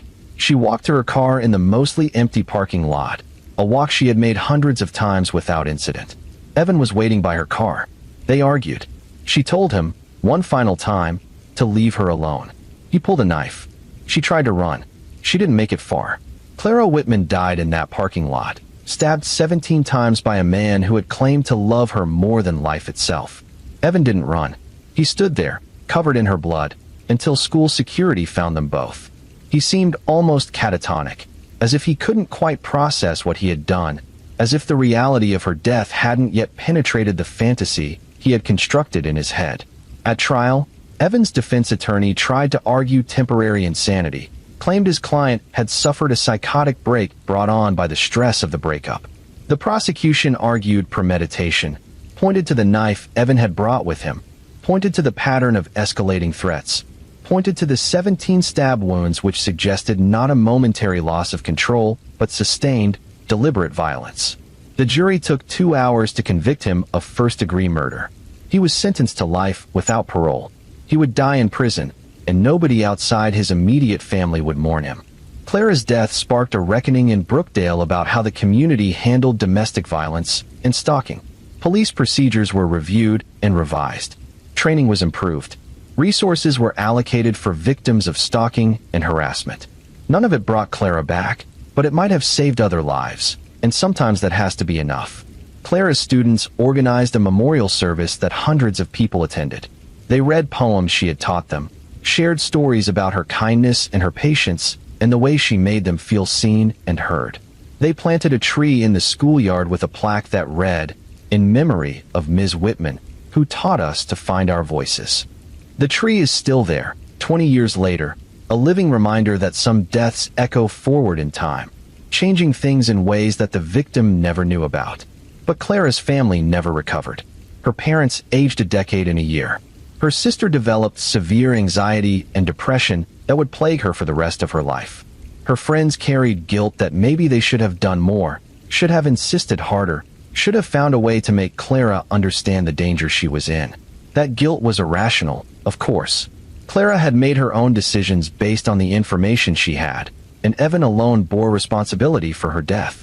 But grief doesn't respond to logic, and guilt is often the way we try to convince ourselves that we had more control over events than we actually did. The sixth victim, Lena Rowe, died in a way that looked like an accident until investigators started asking questions. She was 41 years old, an accountant for a medium-sized firm in Ashford Springs, married to Mark Rowe for 16 years, mother to 2 teenage daughters. By all external measures, she had a good life. Nice house, stable marriage, kids who were doing well in school. But external measures rarely tell the whole story. Mark Rowe was a financial advisor who had been systematically defrauding his clients for years, skimming money in amounts small enough that most people didn't notice and large enough that he had accumulated nearly $2 million in hidden accounts.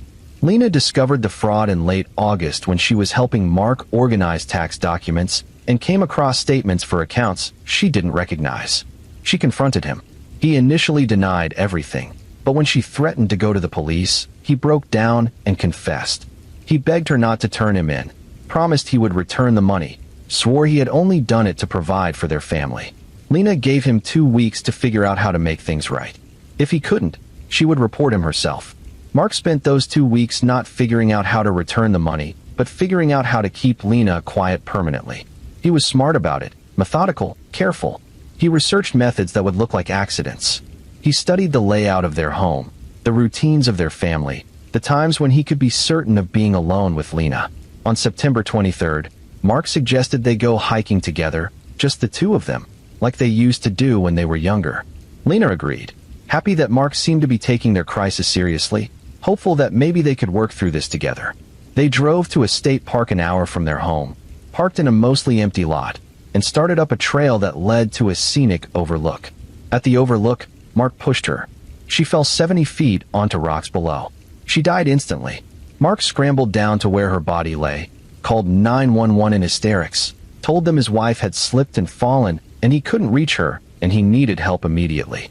The initial investigation treated it as an accident. Falls at that overlook were not uncommon. The railing was old and low. The rocks were slippery. Mark's grief seemed genuine. There was no obvious reason to suspect foul play. Lena's death was ruled an accident, and Mark collected on her life insurance policy within months. But Lena had kept a journal, and in that journal, she had documented her discovery of Mark's fraud. She had written about her confrontation with him, about her ultimatum, about her growing fear that Mark was more concerned with avoiding consequences than with doing the right thing. And she had given that journal to her sister for safekeeping, with instructions to open it if anything happened to her. When Lena died, her sister found the journal. She read it. She went to the police. The investigation was reopened, this time as a potential homicide. Detectives re-interviewed Mark, examined his financials, discovered the hidden accounts, uncovered the fraud Lena had threatened to expose. They searched his computer and found a deleted browsing history that included searches for how to make a fall look accidental and life insurance payout for accidental death. Mark Rowe was arrested 4 months after his wife's death and charged with first-degree murder and multiple counts of wire fraud. He maintained his innocence throughout, claimed the computer searches had been for a novel he was writing, claimed the hidden accounts were perfectly legal, claimed Lena's death had been a tragic accident, and nothing more. The jury didn't believe him. They convicted him on all counts. He was sentenced to life without parole for the murder, plus an additional 20 years for the fraud. His daughters, who had been 16 and 14 when their mother died, testified at sentencing about the man who had murdered their mother and then let them comfort him, let them believe he was grieving, let them plan a funeral for a woman he had killed. I don't know which is worse, the older daughter said in her victim impact statement. That he killed her, or that he let us think he loved her. That he let us think we were a family. That he stood at her funeral and cried and accepted condolences, and all the while he knew exactly what he had done. Mark showed no emotion during her testimony. He showed no emotion during sentencing. He showed no emotion when he was led away to begin serving a life sentence. If he felt remorse, or guilt, or anything resembling human emotion, he never showed it to anyone who mattered. Lena's daughters went to live with their aunt, the sister who had found the journal. They changed their last name, legally severing themselves from any connection to Mark Rowe. They both struggled academically and emotionally. Both spent years in therapy. Both carried the particular trauma of knowing that one of your parents murdered the other and then lied about it to your face. The older daughter would later say in an interview that the worst part wasn't the murder itself, but the performance that came after. My mother died on a Sunday, she said. My father came home alone, covered in dirt and tears, and told us there had been an accident. We held him while he cried. We told him it would be okay. We made him tea. We were so worried about him, about how he would cope without her. And the whole time, he had killed her. He had pushed her off a cliff and then came home and let us comfort him. How do you process that? How do you ever trust anyone again? The answer, of course, is that you don't, not really. Trust is rebuilt slowly and imperfectly, if it's rebuilt at all. Both girls struggled with relationships throughout their 20s, unable to believe that anyone could be who they claimed to be, unable to accept love without waiting for the betrayal that seemed inevitable. Lena Rose's murder was different from Clara Whitman's in method, but similar in the fundamental truth that intimate relationships can be the most dangerous ones, that the people who know you best are often the ones most capable of destroying you. Both women died because they threatened men who felt entitled to control them, men who preferred murder to accountability, men who saw their partners not as people, but as problems to be solved. The seventh victim was a man named Victor Langford, and his story illustrates how quickly desperation can override morality, how easily circumstances can transform ordinary people into killers. Victor was 59 years old, a commercial real estate developer in Pine Hollow who had built a modest but successful business over 30 years. He wasn't wealthy like Thomas Wexler or corrupt like Harold Vance. He was just a man trying to make a living, and for most of his career, that had been enough. But by 2001, the commercial real estate market in Pine Hollow was struggling. New developments were stalling. Property values were dropping. Banks were tightening credit. And Victor, who had overextended himself on several large projects, was drowning in debt. He owed money to banks, to investors, to contractors, to everyone. And the more he tried to fix the situation, the worse it got. Samuel Ives was one of Victor's competitors, and he had a problem. Samuel had been trying to acquire a particular property for years, a prime lot in downtown Pine Hollow that would be perfect for a mixed-use development. The property owner had been holding out for the right price, and Samuel had been patient, certain that eventually the owner would sell. But then Victor Langford swooped in with an offer that Samuel couldn't match, not because it was higher, but because Victor had some political connections that Samuel lacked. Connections that got him favorable zoning variances and tax breaks that made his offer more attractive despite being lower in dollar terms. Samuel was furious.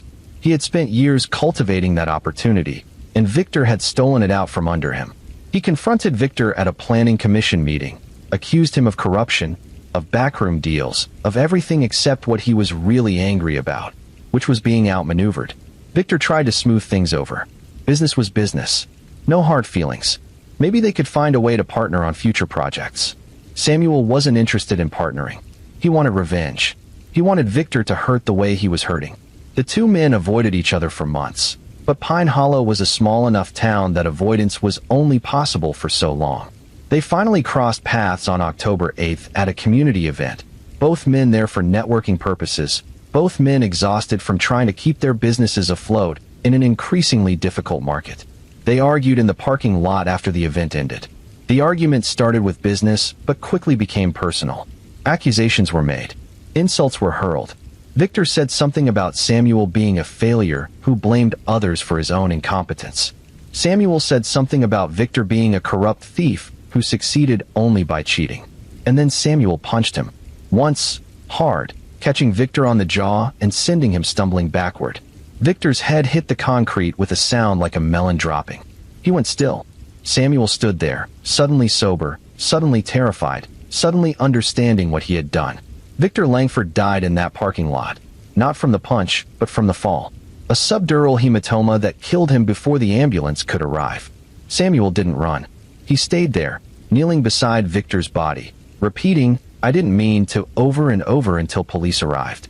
At trial, Samuel's attorney argued manslaughter, argued that there had been no intent to kill, that this was a tragic accident born of a momentary loss of control. The prosecution argued that Samuel had struck Victor with sufficient force to kill him, that the argument had been ongoing for months, that this was not a spontaneous act, but the culmination of long-simmering rage. The jury split the difference, convicting Samuel of voluntary manslaughter rather than murder. He was sentenced to 12 years, of which he would serve 8 before being eligible for parole. It was a relatively light sentence, all things considered, and it sparked considerable debate in Pine Hollow about whether justice had been served. Victor's widow thought the sentence was too lenient. Samuel had taken her husband from her, had left her alone to deal with the financial mess Victor had left behind, and he would be free in less than a decade. That didn't seem like justice. That seemed like a slap on the wrist. Samuel's family thought the sentence was too harsh. It had been an accident. Samuel hadn't meant to kill anyone. Yes, he had thrown a punch, But people throw punches all the time without killing anyone.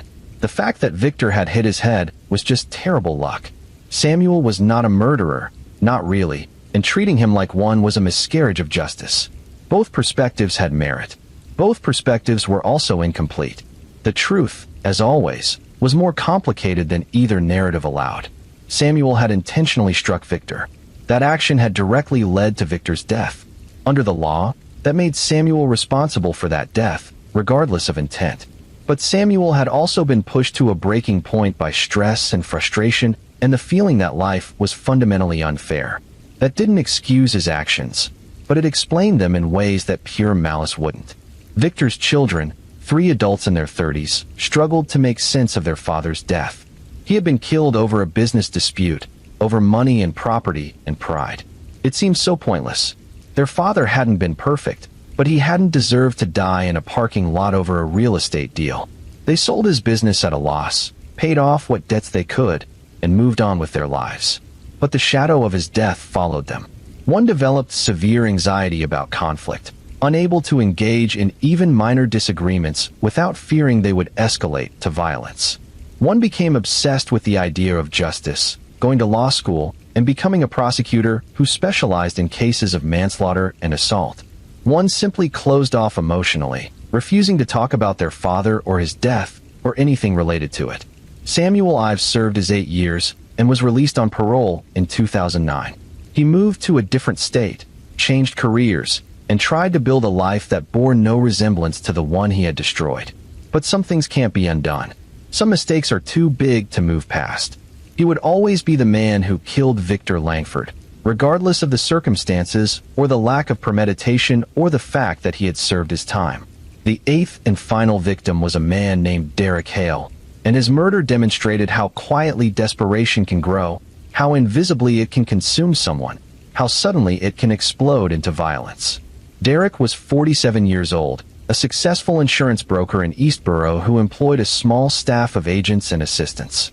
He was known for being demanding but fair, for expecting long hours but compensating well, for building a business that provided comfortable lives for everyone who worked there.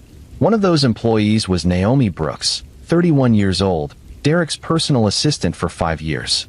She managed his calendar, handled his correspondence, interfaced with clients, and generally kept his professional life organized. She was good at her job. Derek trusted her completely, which turned out to be a fatal mistake. What Derek didn't know, what he had no way of knowing because Naomi hid it so well, was that she had a gambling problem that had escalated from recreational to compulsive to completely out of control. She started with occasional trips to casinos, then online poker, then sports betting, then anything and everything that offered the possibility of winning money. And like all gambling addicts, she lost far more than she won. By September 2001, Naomi was in debt to the tune of $80,000. She had maxed out credit cards, taken out payday loans, borrowed from family members who didn't know what the money was really for. She was receiving threats from people who had loaned her money with the understanding that she would pay them back quickly. She was spiraling, drowning, and she saw no way out. Except Derek Hale kept a significant amount of cash in a safe in his office. $20,000 in emergency funds for the business. Money that was supposed to be there in case of unexpected expenses or opportunities that required immediate payment. Naomi knew the safe combination. Derek had given it to her years earlier, back when he still trusted her completely, back before she had any reason to betray that trust. The money sat there, accessible, sufficient to solve at least some of her immediate problems. Naomi told herself for weeks that she wouldn't take it, that she would find another way, that stealing from Derek would make everything worse.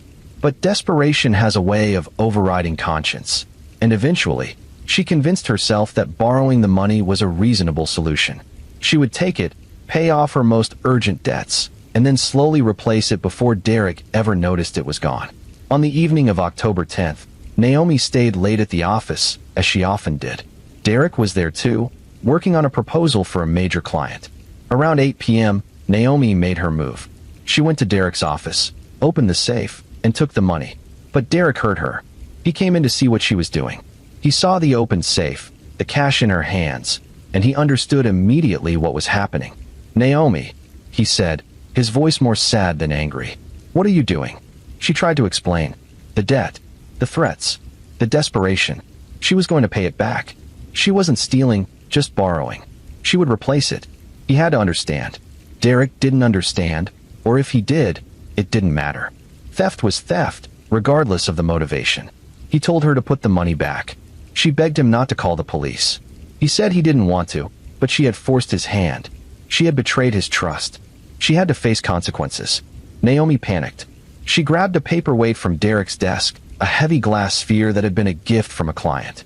She hit him with it. Once, twice, 3 times, until he stopped trying to defend himself and collapsed onto the floor. She stood there, breathing hard, looking at what she had done, understanding that she had just made everything infinitely worse. She tried to stage the scene to look like a robbery. She took more money from the safe, scattered papers, overturned furniture. But she did it sloppily, in a panic, and anyone with experience in crime scene investigation would have recognized immediately that the staging didn't match the reality. Derek Hale died in his office that night, murdered by someone he had trusted, killed for money that wouldn't even have been enough to solve the problems that drove Naomi to kill him. It was perhaps the most pointless murder of all the cases in this story, the one where the gap between what was gained and what was lost was most absurdly disproportionate. Naomi called 911 herself, hysterical, claiming she had just arrived at the office and found Derek dead. But her story fell apart under even minimal scrutiny. Security footage showed she had been in the building all evening. Forensic evidence put her in Derek's office at the time of the murder. Her fingerprints were on the paperweight used to kill him.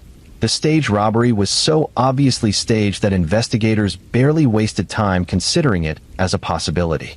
She confessed within hours, just as Luis Calderon had, not out of remorse, but out of the understanding that denial was pointless in the face of overwhelming evidence.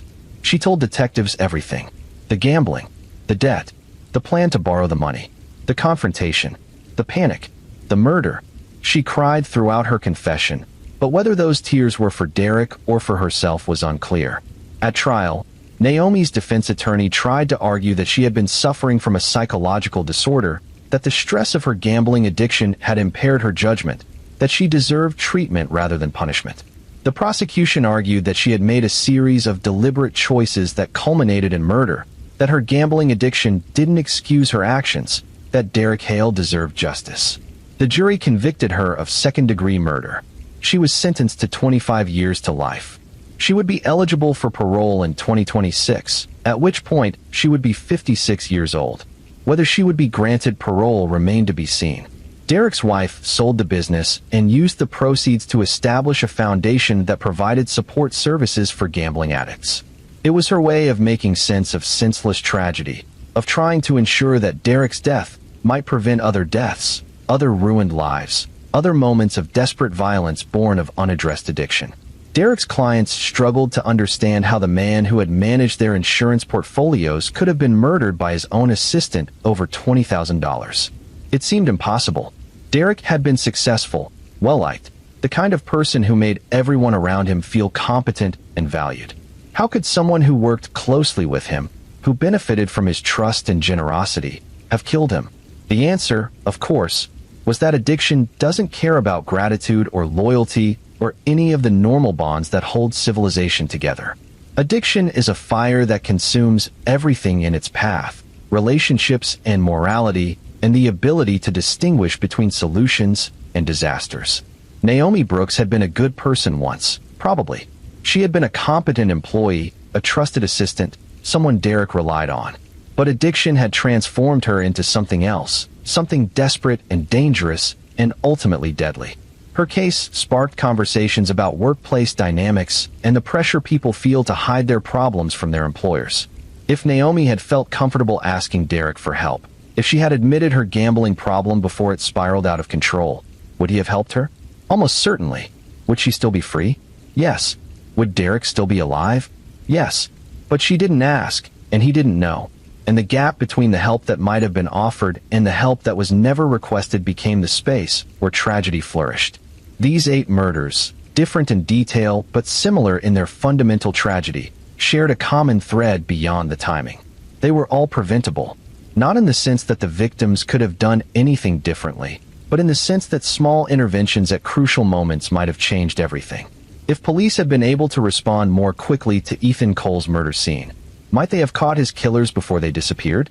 If Rafael Moreno had gone to police about Luis Calderon's threats, might he still be alive? If Thomas Wexler had been honest with his business partner and his mistress, might they not have conspired to kill him?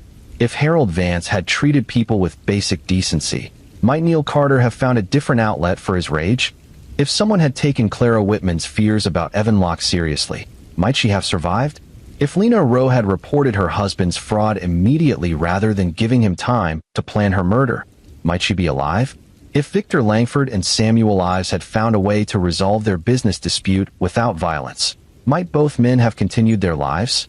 If Naomi Brooks had sought help for her gambling addiction, might Derek Hale still be alive? The answer to all these questions is maybe. Maybe things could have been different. But maybe is the cruelest word in any language, because it lives in the space between what was and what might have been, between the actual and the possible, between the lives people lived and the lives they might have lived if just one thing had been different. The families of these victims lived in that space, in that maybe, for months and years and decades after the murders. Maybe if we had done this. Maybe if we had said that. Maybe if we had noticed sooner, acted faster, pushed harder. The guilt was irrational, of course. None of them had been responsible for these deaths. But grief has a way of transforming observation into obligation, of making us feel that we should have prevented things we had no power to prevent. Marla Cole spent years wondering if she should have insisted that Ethan find a different job, something safer, something that didn't require him to be in the industrial district before dawn. Would that have saved him? Maybe. Maybe he would have been murdered somewhere else instead. There's no way to know. Isabella Moreno wondered if she should have convinced Rafael to move away from Southbridge entirely, to cut all ties with his past, to never look back. Would that have saved him? Maybe. Maybe Luis would have hunted him down anyway. Maybe you can never really escape where you come from. Thomas Wexler's children wondered if they should have confronted their father about his affairs and his business practices, if they should have forced him to be honest about who he really was. Would that have saved him? Maybe. Maybe he would have been murdered by someone else for different reasons. Maybe his fundamental character made his violent death inevitable. Harold Vance's widow wondered if she should have left him years earlier, if her departure might have shocked him into becoming a better person. Would that have saved him? Maybe. Maybe he would have gotten worse without her as a moderating influence. Maybe some people are just beyond saving. Clara Whitman's friends wondered if they should have physically prevented her from going to her car that night, if they should have insisted on walking her to it, if they should have done something more than just express concern. Would that have saved her? Maybe. Maybe Evan would have just waited for a different opportunity. Maybe determined killers always find a way. Lena Rowe's sister wondered if she should have convinced Lena to leave Mark immediately, if she should have hidden her somewhere Mark couldn't find her. Would that have saved her? Maybe. Maybe Mark would have tracked her down. Maybe there's no escape from someone who has decided you need to die. Victor Langford's children wondered if they should have intervened in his business struggles, if they should have helped him avoid the desperation that made every conflict feel like a life-or-death situation. Would that have saved him? Maybe. Maybe he would have found a different reason to argue with Samuel. Maybe the parking lot confrontation was inevitable.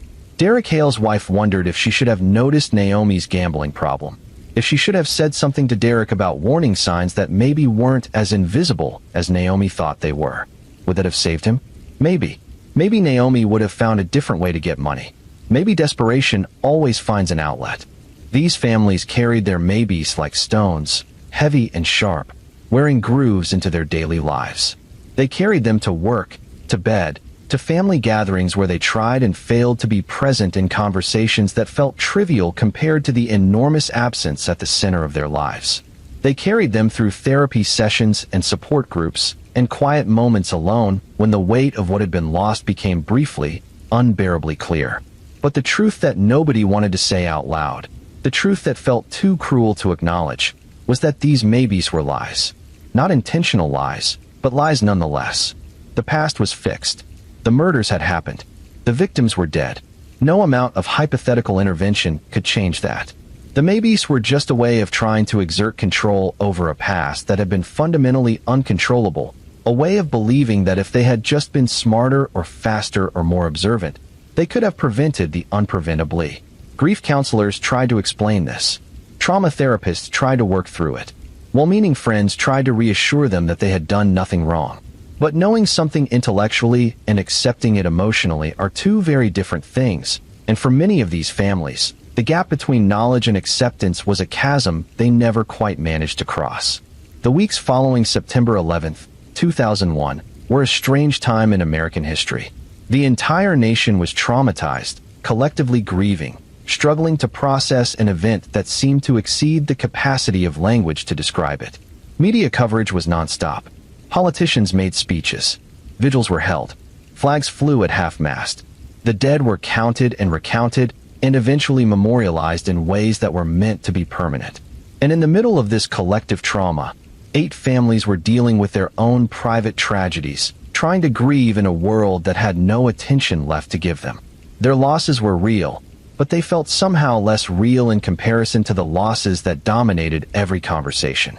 How do you mourn one person when 3,000 people have just died? How do you demand justice for a single murder when the entire criminal justice system is focused on terrorism and national security? Some of these families felt guilty for grieving at all, as if their personal losses were selfish in the face of national tragedy. Some felt angry that their losses were being overlooked, as if the deaths of their loved ones mattered less because they had died individually rather than collectively. Some felt both guilty and angry simultaneously, oscillating between feelings that seemed contradictory but were actually complementary aspects of the same fundamental experience of being erased. Marla Cole said in an interview years later that the hardest part of the weeks after Ethan's death was the silence. Everyone was grieving, she said. Everyone had lost something. But I had lost everything, and nobody seemed to notice. People would say these are terrible times, and we're all suffering, and I wanted to scream at them that no, we're not all suffering equally. My husband was murdered and nobody cares because it didn't happen in New York or Washington. She felt terrible for thinking these things, she said. She understood that other people's grief was real and valid. But understanding didn't make her own grief hurt less, and it didn't make the institutional neglect of her husband's case any more forgivable. The fact that police were overwhelmed didn't bring Ethan back. The fact that resources were stretched thin didn't make his murder less important. The fact that the world was focused elsewhere didn't mean she could focus elsewhere too. Isabella Moreno expressed similar sentiments. Raphael's murder was solved relatively quickly, but the trial didn't happen until 2003, nearly 2 years after his death, because the court system was backlogged with terrorism-related cases that took priority. I understand why those cases were important, she said. I really do. But my husband was murdered. The man who killed him confessed. And we still had to wait 2 years for a trial. 2 years of living in limbo, of not being able to move forward, of watching Luis Calderon sit in jail while we were told over and over that we just had to be patient, that our turn would come eventually. The families of Thomas Wexler and Harold Vance had different but related complaints. Their loved ones' murders were solved and prosecuted, but the media coverage was minimal to non-existent. Thomas's murder might have been a scandal in normal times, a wealthy developer killed by his business partner and mistress. Harold's murder might have sparked conversations about corporate accountability and the price of ruthless business practices. But these were not normal times, and stories that would have dominated local news cycles in any other year barely registered as blips. It felt like his death didn't matter, Thomas's widow said. I know he wasn't a good person. I know he did terrible things. But he was still a person, and he was still murdered, and the fact that nobody seemed to care because they were busy caring about other things just felt so dismissive of his existence. Clara Whitman's students organized a memorial service that was attended by hundreds of people, but even that was overshadowed by larger events. The service was held on the same day as a major memorial for September 11th victims, and several people who had planned to attend Clara's service went to the larger memorial instead. This wasn't malicious, just a reflection of where collective attention was focused, but it hurt nonetheless. Clara deserved better, one of her friends said. She deserved to be mourned fully, not as an afterthought. She deserved to have people show up for her, not feel like they had to choose between her service and something else. But that's what happened. We had to compete with national mourning for local attention, and we lost. Lena Rose's daughters struggled with the opposite problem.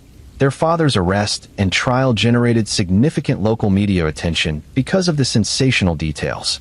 Accounting fraud, life insurance, a staged hiking accident. It was the kind of story that sells newspapers and draws television viewers. But that attention felt violating rather than validating. Everyone wanted to know the details, the older daughter said. They wanted to know how he did it, why he did it, what my mother's last moments were like. They wanted the story, but they didn't care about us. We weren't people to them. We were just characters in a true crime narrative.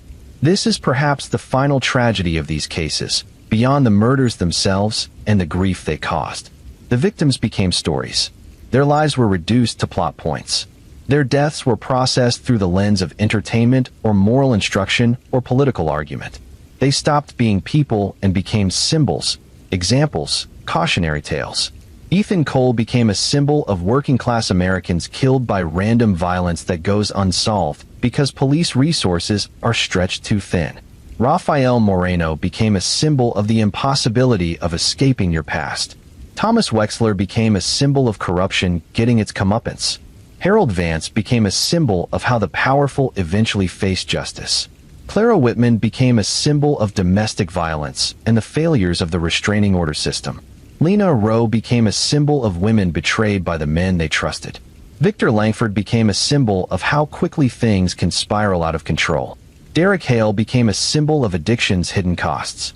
All of these symbolic interpretations had some truth to them, but they were also reductive, flattening complex people into simple narratives, erasing the contradictions and complications that make real human beings interesting and difficult and impossible to fully capture in language.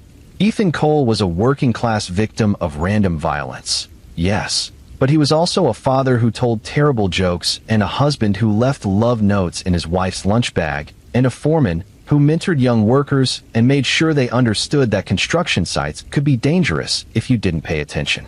Rafael Moreno was trying to escape his past, yes, but he was also deeply connected to his community, still living in Southbridge when he could have afforded to leave, still employing people from his neighborhood who might not have gotten jobs elsewhere, still serving as proof that success was possible even if you started with nothing. Thomas Wexler was corrupt, yes, but he had also been generous in certain ways, had paid for his employees' children to go to college, had donated to charities, had been a complicated person capable of both cruelty and kindness rather than a simple villain. Harold Vance was ruthless, yes, but he had also built infrastructure that benefited thousands of people, had created jobs, had been a devoted father even if he was a terrible boss and business partner.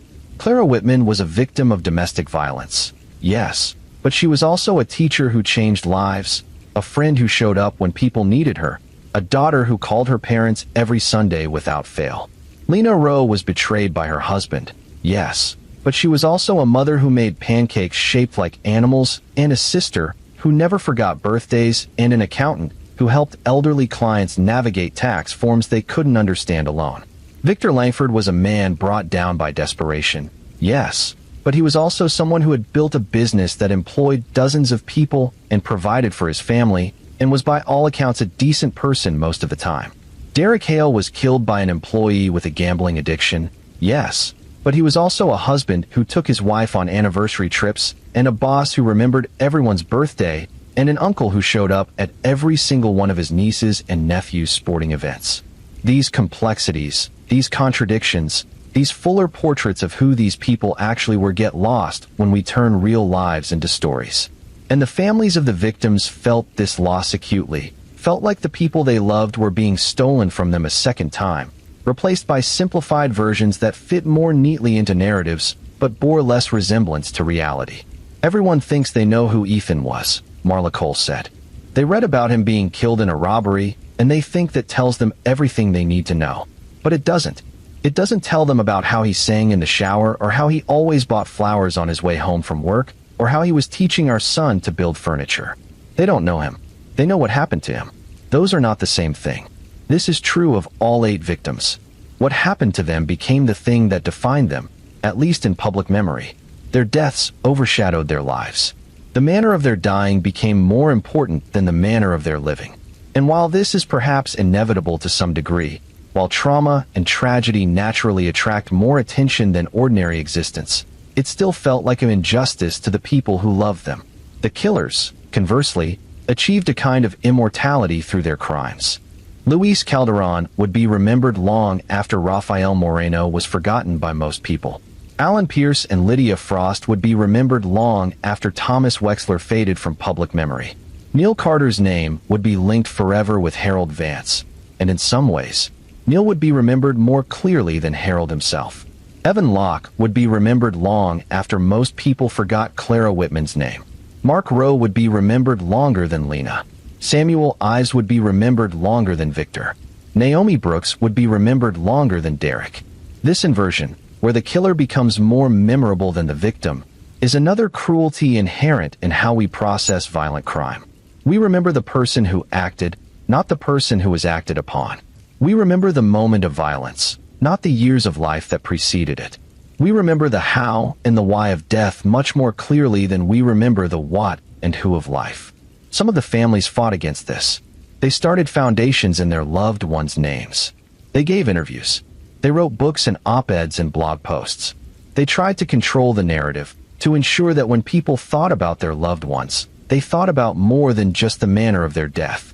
Marla Cole started a scholarship fund for students from working-class families who wanted to go into the trades, naming it after Ethan. She gave speeches at community colleges about the dignity of manual labor and the value of skilled trades. She made sure that when people heard the name Ethan Cole, they thought about more than just his murder. Isabella Moreno's son Miguel wrote his book, and while it didn't sell well, it exists as a permanent record of who Rafael really was, a fuller portrait than any news article could provide. People who knew Rafael read it and said yes. That's him. That's the man we knew. And if only a few hundred people read it, at least those people got a more complete picture. Thomas Wexler's children donated money to programs that helped young people from disadvantaged backgrounds get business degrees, framing it as honoring the parts of their father that had been worth honoring rather than focusing exclusively on his flaws. Harold Vance's widow gave away his fortune to causes that directly contradicted his values, which was perhaps the most fitting memorial possible for a man whose life had been dedicated to accumulating wealth and power at any cost. Clara Whitman's students established a scholarship in her name for students pursuing education degrees, ensuring that her legacy would be her teaching rather than her death. Lena Rowe's daughters started a support group for children whose parents had been murdered. Victor Langford's children created a mediation program for resolving business disputes before they escalated to violence. Derek Hale's wife established that Gambling Addiction Treatment Foundation. These actions didn't erase the murders. They didn't bring the victims back. But they were attempts to create meaning from senselessness, to build something positive on top of foundations of grief and loss. They were ways of insisting that these deaths would not be the final word on these lives, that there could be legacy beyond tragedy, that loss could be transformed, if not into gain, then at least into something that served others. Not all the families were able to do this kind of work. Some were too consumed by grief to think about legacy. Some were too angry to want to create anything positive. Some simply wanted to forget, to move on, to build new lives that bore no connection to the old ones that had been destroyed. Jordan Cole, Ethan's son, fell into this last category. He never started a foundation or gave an interview or did anything to memorialize his father publicly. He just lived his life, worked his job, kept his head down. When people asked about his family, he said his father had died years ago and changed the subject. He didn't deny his father's existence, but he didn't celebrate it either. He just carried the loss privately, refusing to let it define him even though it inevitably had. Raphael's daughter, who had changed her name and moved to California, similarly refused to engage with her father's legacy. She didn't contribute to her brother's book. She didn't attend memorial services. She didn't want to be Rafael Moreno's daughter, with all the weight and meaning that identity carried. She just wanted to be herself, whoever that was separate from her father's story. Harold Vance's children refused to engage with their father's memory at all, neither celebrating nor condemning him, just acknowledging that he had existed and then moving on. They declined interviews, refused to comment on their mother's charitable giving, asked to be left alone.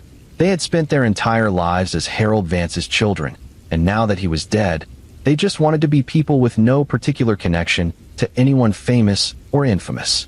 These choices were valid too.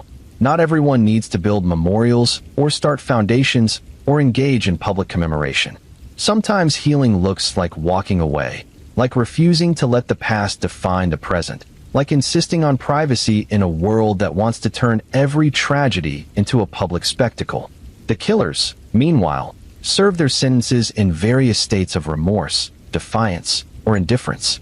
Luis Calderon claimed remorse in prison interviews, but always framed his remorse in ways that centered his own suffering rather than Rafael's death. He was sorry for himself, sorry for the life he had wasted, sorry that things had turned out so badly for him. Whether he was genuinely sorry for killing Rafael remained unclear. Alan Pierce and Lydia Frost both maintained their innocence for years, each claiming to have been manipulated by the other, each insisting that they were victims too, in their own way. This narrative found some sympathy among people who wanted to believe that murderers were always obviously monstrous, that normal-seeming people couldn't possibly commit such acts without being fundamentally coerced or deceived. The truth, of course, was that both Alan and Lydia had made deliberate choices, that they were both responsible regardless of who had come up with the plan first. Neil Carter never expressed remorse for killing Harold Vance, maintaining throughout his incarceration that Harold had deserved what happened to him, that justice had been served even if the legal system disagreed. He became something of a folk hero to a small subset of people who saw him as a working-class warrior who had stood up to a corrupt boss. This narrative bothered Harold's family immensely, but they had no power to control it. Neil's story was being written by people who had never known Harold, who had only heard about his worst actions, who had no interest in the complexity of his character or the impact of his death on people who had loved him. Paul Grimm maintained his innocence until the day he died in prison in 2015. He insisted he had been framed, that Neil Carter had lied about his involvement, that the evidence against him had been circumstantial at best. Whether he genuinely believed this, or whether he was simply committed to the lie remained unclear. Evan Locke showed genuine remorse, or at least what looked like genuine remorse. He wrote letters to Clara's family apologizing for what he had done. He participated in prison programs focused on domestic violence and emotional regulation. He gave interviews in which he talked about his actions with what seemed like real horror and incomprehension. "I don't understand how I became that person," he said in one interview. "I look back at what I did and I don't recognize myself. I destroyed everything I claimed to love, and for what? Because I couldn't handle rejection? Because I thought if I couldn't have her, nobody could? It's insane. It's evil. And I have to live with it every day." Whether this remorse was genuine or performative was debatable. Clara's friends were divided. Some thought Evan had genuinely changed, that prison and therapy had helped him understand the enormity of what he had done. Others thought he was just saying what he needed to say to maintain a positive image, to make parole hearings go well, to elicit sympathy from people who wanted to believe in redemption. Mark Rose showed no remorse whatsoever. He maintained his innocence despite overwhelming evidence of his guilt. He claimed Lena really had fallen accidentally, that the journal she kept was full of misunderstandings and paranoid delusions, that he was the real victim of a rush to judgment. This narrative convinced no one who examined the evidence, but Mark seemed to genuinely believe it, or at least to have convinced himself to believe it. He would die in prison still insisting he had been wrongly convicted, still claiming his innocence, still refusing to acknowledge what he had done. Samuel Ives expressed remorse that seemed genuine but limited. He was sorry Victor had died. He hadn't meant to kill him. It had been a terrible accident born of a momentary loss of control. But he wasn't sorry for the anger that had driven him to throw that punch. He still felt that Victor had wronged him, that his fury had been justified even if his violence hadn't been. This partial remorse satisfied no one. Victor's family wanted complete acknowledgement of wrongdoing. Samuel's supporters thought he was being too hard on himself for what had been a genuine accident. Samuel himself seemed caught in the middle, unable to fully embrace either narrative. Naomi Brooks cycled through various stages of remorse, denial, and self-pity. Some days, she wrote letters to Derek's widow apologizing and taking full responsibility. Other days, she wrote letters insisting she had been driven to desperate acts by circumstances beyond her control. She attended Gamblers Anonymous meetings in prison and became, by all accounts, genuinely committed to addressing her addiction. But whether that commitment translated into genuine remorse for Derek's death, or just regret about getting caught remained unclear. These varied responses to their own crimes illustrated something important about human nature and morality. People who commit murder are not necessarily sociopaths who lack empathy or remorse. They're often ordinary people who made terrible choices in moments of desperation, rage, or calculated self-interest. Some of them genuinely regret those choices. Some of them rationalize them. Some of them deny them despite overwhelming evidence. But all of them have to live with what they've done, and that living with creates its own kind of punishment that exists separately from prison walls and security protocols. The question of whether punishment is about justice for victims or rehabilitation for perpetrators or deterrence for society or simple revenge is one that philosophers and legal scholars have debated for centuries. The 8 cases in this story illustrate why that debate will never be resolved. Each case demands a different answer. Each victim's family has different needs. Each perpetrator presents different possibilities for redemption or reform. Luis Calderon's 20-to-life sentence felt too light to Rafael's family, but appropriate to others who believed in the possibility of redemption. Alan Pierce and Lydia Frost's life sentences felt just to Thomas's family, but excessive to people who thought their crime had been driven more by desperation than malice. Neil Carter's sentence sparked debates about whether killing a terrible person should carry the same penalty as killing a good one. Evan Locke's life sentence satisfied Clara's friends, but troubled people who believed in the possibility of rehabilitation. Mark Rowe's life sentence satisfied almost everyone because his crime had been so calculated and his refusal to acknowledge guilt so absolute. Samuel Ives's manslaughter conviction and relatively light sentence troubled Victor's family, but seemed appropriate to people who distinguished between intentional murder and accidental killing. Naomi Brooks's sentence fell somewhere in the middle, harsh enough to acknowledge the severity of her crime, but flexible enough to allow for the possibility of eventual freedom. No sentence could ever be exactly right, because the crime itself created an imbalance that could never be perfectly corrected. 8 people were dead. 8 families were shattered. 8 futures were erased. No amount of prison time could restore what had been lost, could bring the victims back, could undo the moment of violence that had severed everything into before and after. But the legal system had to do something. It couldn't just throw up its hands and acknowledge the impossibility of perfect justice. So it did what it could, which was to remove the killers from society, to punish them in ways that were meant to be proportional to their crimes, and to give the victims' families at least some sense that their loss had been acknowledged and addressed. For some families, this was enough, or at least enough to allow them to move forward. For others, it would never be enough, could never be enough, because nothing short of reversing time and preventing the murders entirely would truly satisfy the hunger for justice that grief creates. The years passed.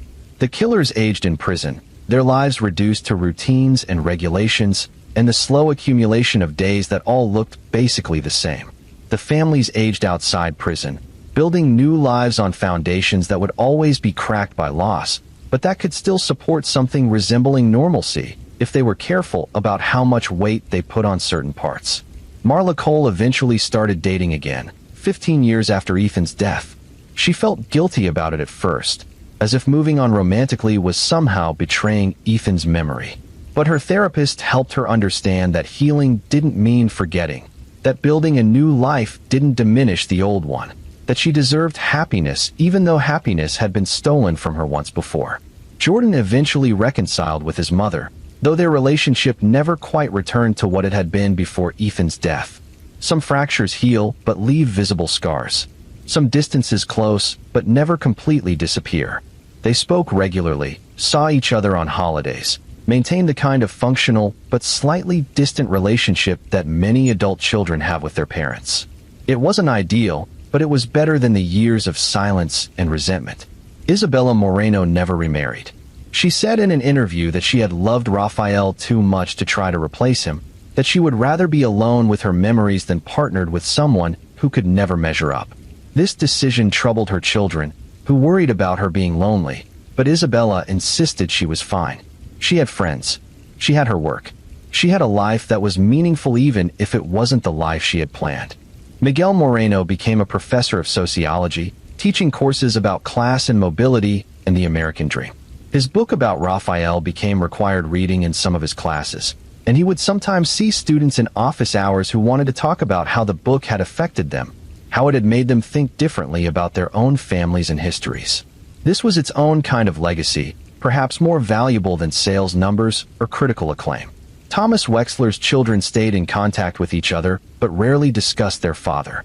His death and the scandal surrounding it had created a kind of collective trauma that they dealt with by simply not dealing with it, by moving forward and focusing on their own lives and pretending their father had been someone else entirely.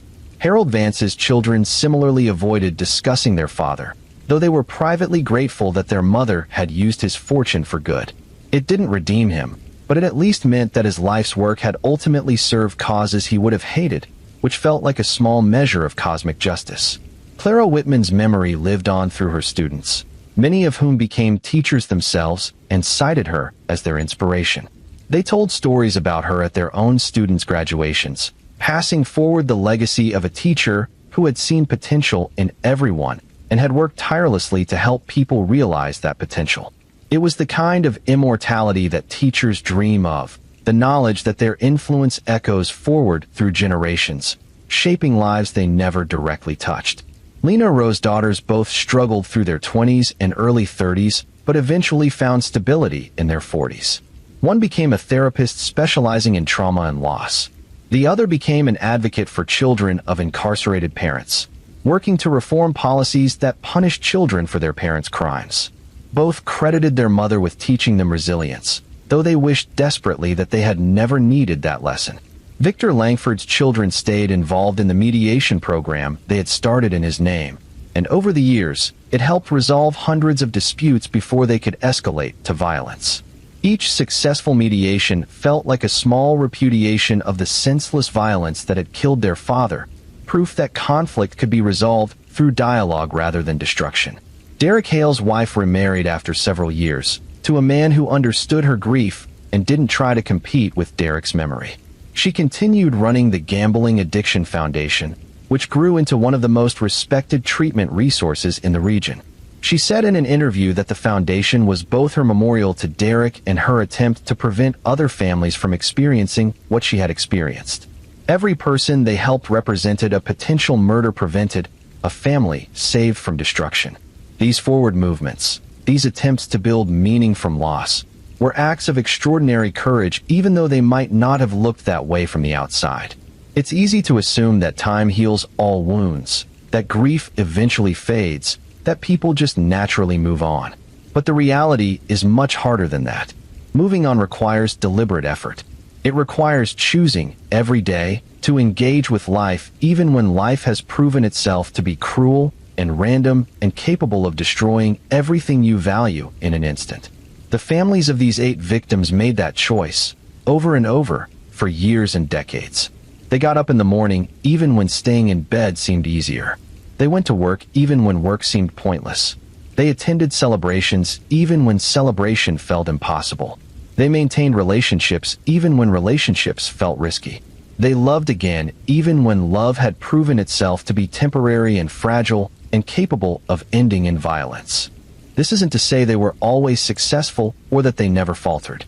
There were bad days, bad weeks, sometimes bad months when the weight of loss felt crushing and forward movement felt impossible. There were anniversaries that reopened old wounds. There were unexpected triggers that brought grief flooding back with surprising intensity. There were moments when they questioned whether they could keep going, whether the effort of living in the aftermath of tragedy was worth the energy it required. But they kept going anyway, because that's what humans do. We survive. We adapt. We find ways to live with the unlivable, to carry the unbearable, to integrate loss into our lives in ways that allow us to continue functioning. It's not noble or heroic or admirable necessarily. It's just necessary. The alternative is complete collapse, and while that might be tempting in the worst moments, it's ultimately unsustainable. 20 years after these 8 murders, the world looked very different than it had in 2001. The crisis that had dominated headlines in the fall of that year had reshaped American society in ways both obvious and subtle. Security protocols had changed. Foreign policy had changed. The national psyche had changed. The collective trauma of September 11th had faded somewhat, but had left permanent scars, just like individual traumas do. And in the midst of all these large-scale changes, 8 families continued carrying their individual losses, still grieving, still remembering, still trying to make sense of deaths that would never entirely make sense. They had built lives that functioned. They had found ways to be happy, or at least content, at least some of the time. But the losses were still there, would always be there, permanent absences that shaped everything even when they weren't actively thinking about them. Marla Cole would sometimes find herself reaching for the phone to call Ethan before remembering he was gone. Isabella Moreno would sometimes set the table for 3 instead of 2. Raphael's place laid out by muscle memory before her conscious mind caught up. Thomas Wexler's children would sometimes start a sentence with "Dad always said" before trailing off awkwardly. Harold Vance's widow would sometimes dream about him and wake up confused about whether he was alive or dead. Clara Whitman's friends would sometimes see a student who reminded them of her and feel a fresh stab of loss. Lena Rose's daughters would sometimes want to call their mother for advice before remembering she wasn't there. Victor Langford's children would sometimes drive past his old office and feel surprised to see someone else's name on the door. Derek Hale's wife would sometimes cook his favorite meal before realizing there was no one to serve it to. These small moments of forgetting and remembering were perhaps the cruelest aspect of long-term grief. The mind adapts to loss, incorporates it, moves forward. But the heart keeps reaching for what's missing, keeps expecting the dead to reappear, keeps hoping that maybe this was all a terrible dream, and any moment now things will go back to normal. They never do, of course. Dead is dead. Murder is murder. The past is fixed and unchangeable. But the human capacity for hope persists even in the face of absolute certainty that hope is irrational. We hope anyway. We reach anyway. We expect anyway. And then we remember, and the loss becomes fresh again. And we have to relearn what we already knew, that the person we loved is gone and isn't coming back. If you're still listening at this point, thank you for staying with these stories. I know they're difficult. I know they're sad. I know that true crime can sometimes feel exploitative, turning real suffering into entertainment. But I hope these stories have honored the victims rather than exploiting them, have focused on the humans rather than just the horrific acts that ended their lives.